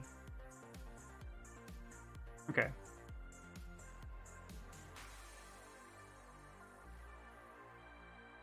Load up. Let's see here. Okay, hold on. Trying to get a good example so I could show you here. Hold on. Go to tools. Let's go to size. Let's go to large. Whee! Okay. If you want to... There we go. That's better. So if you want to create stylized hair like this, it's really simple. First thing you want to do is actually break the hair up into chunks. So if we take this image and we want to replicate this in somehow, some way, what we're going to do is actually just take yourself your pencil and kind of draw sections of how the hair is. Notice her hair is kind of flowing in this way. Notice there's a big chunk over here, right? So we can break this up into manageable chunks. You don't have to be super specific, but just notice that the hair is kind of coming out like this. So first things first, especially with hair, break it up into these chunks so you can kind of see what's going on, right? Once you have something like this, go ahead and move this over. Let's minimize that. What we're going to do, put that there, is we're going to create a head base. I like to create a hair base for this, so I like to take the head that I'm working on, and then what I will do is I'll actually create a skull cap. So I'll take her hair, and I'll just kind of create a cap. Something like that. Doesn't have to be perfect. You can add sideburns and stuff if you want. It's up to you. Just create a hair cap, much like this. Of course, this would work on a symmetrical head a lot better.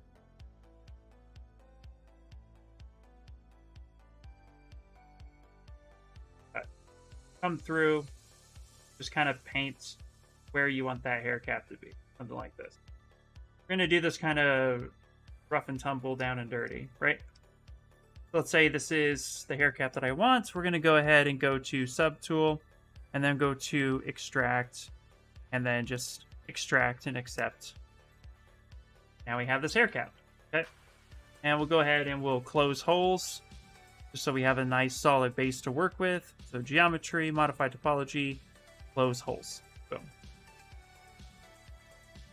Now what we can do is we can actually just use the curve brushes in ZBrush, okay? So you can just go ahead and hit B for brush, C for curve, and then they have curve alpha.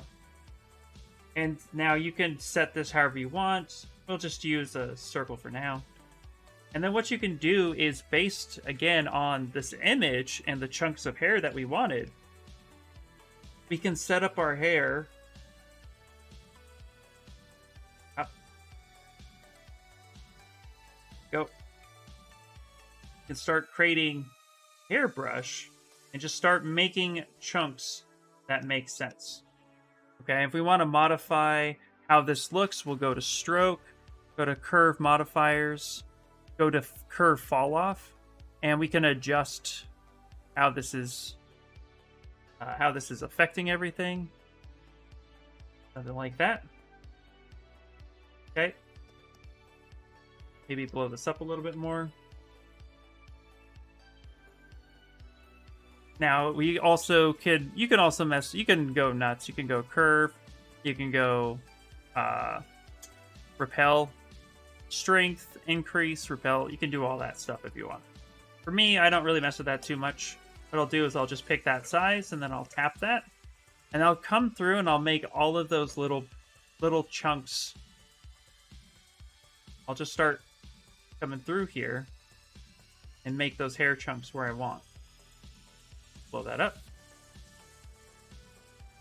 Now this isn't perfect, but hopefully this will give you the idea. Kind of tuck in where the hair is supposed to go. You know, hit D for dynamic if you want to see it super smooth.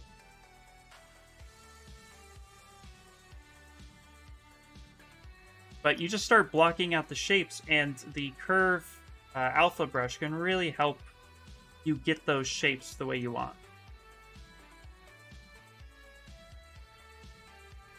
And you just start manipulating this, and you just adjust. And then from here, same thing, go back to your reference, have a nice hair curve out here, go back to curve alpha.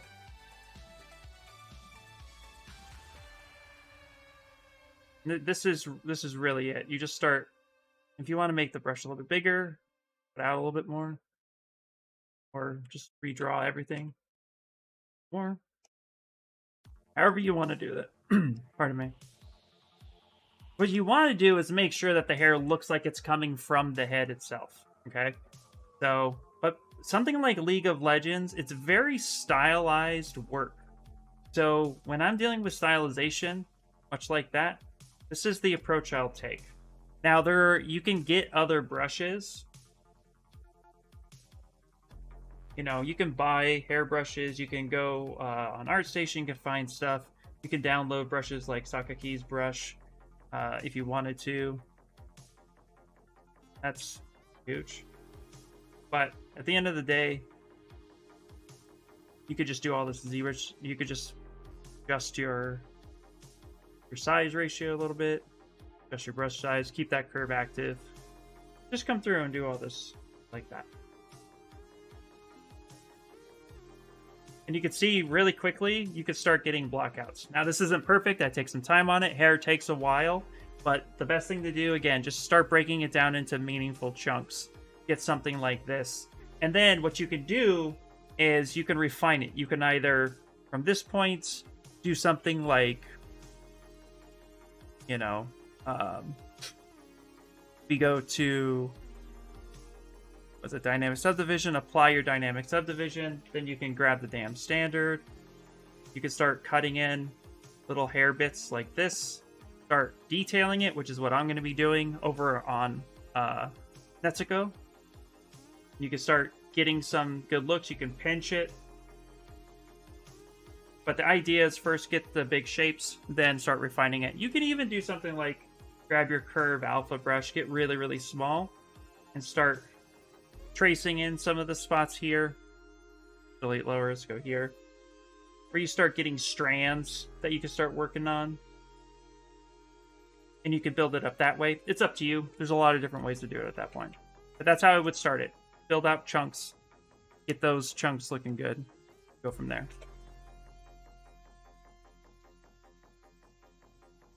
Let's see here.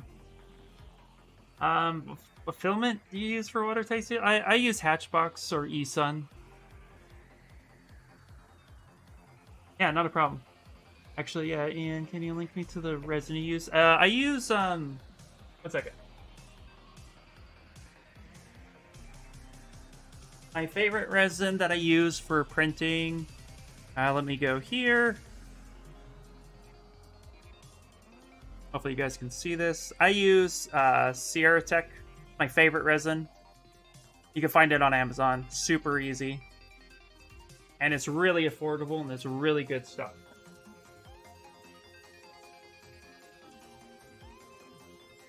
Don't mind my crazy hair block out. That's how I did all this.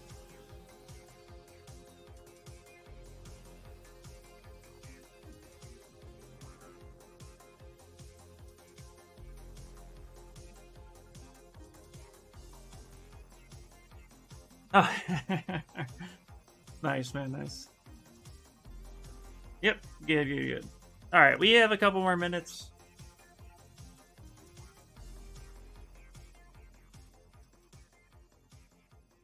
Oh, you know what? There is something I want to share with you guys here for hair.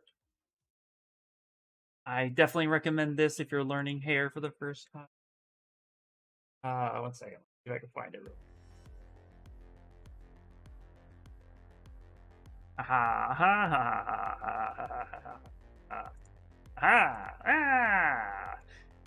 This is not my video, but this is definitely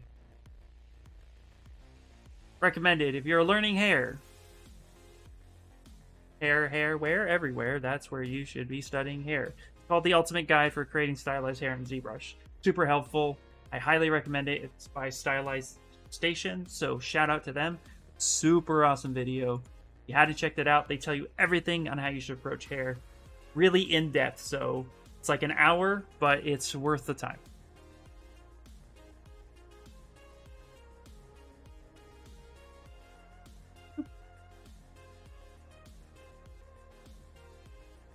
Uh-oh.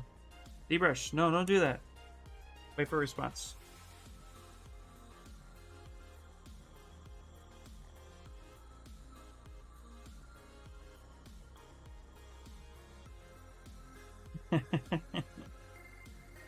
Hey, there we go. Just be patient. Just be patient. 33 million. It's on me.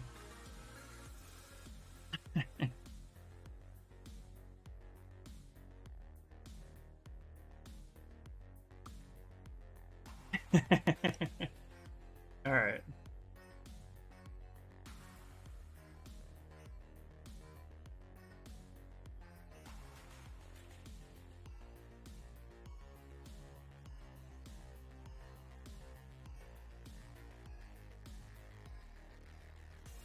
Okay. Okay.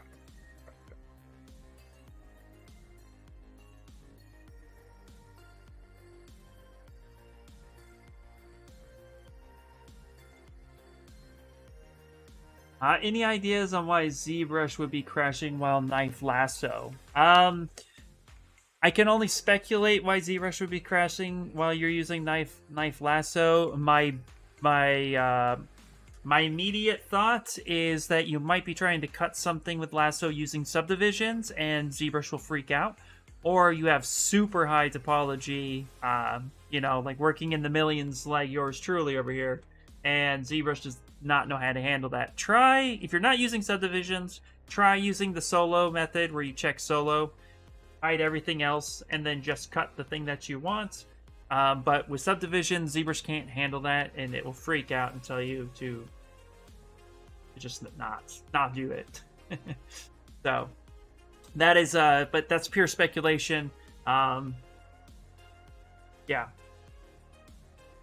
Thank you for once more for sharing your tips and thoughts in your lives. I need to get some sleep. It is 54 minutes past midnight in Brazil. Big hug, guys. Big hugs. Great to have you here. We're actually going to be wrapping this up in a couple minutes. Going to finish this thought. And unless anybody has a last-minute question pertaining to ZBrush, then I'm going to go get some dinner and call it an evening. Glad to have you here. Yeah, not a problem. Absolutely.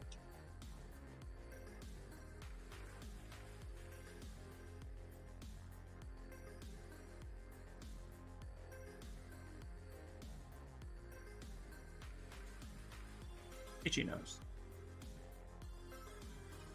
Really building up that hair texture. Very wonderful.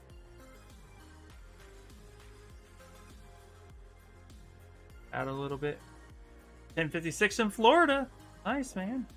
Bet it's really hot over there too. Why are you? What am I having for dinner? Chicken. Good old chicken.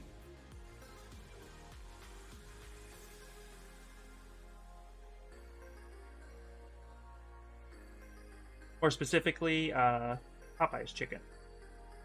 Because I'm not wanting to cook.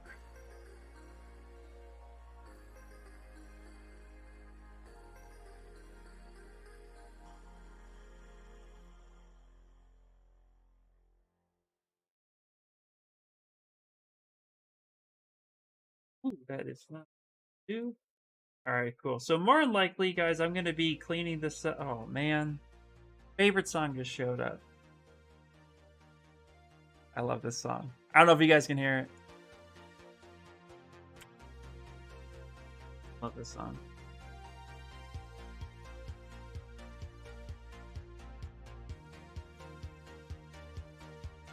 But as I was saying, what I'm going to be doing is I'm going to be still working on this off stream a little bit more because I would like to get this done before Christmas, which was the original plan. But I'm not going to be doing any major changes. We're just going to be detailing the hair some more. Finalizing some of the details in the jacket. Next stream, we should be getting to the point where we're pretty much... I said this last time and we didn't get here. But I should be getting to the point where we're about ready to wrap it up. So... yeah, pretty happy with this. Gonna make some good old adjustments.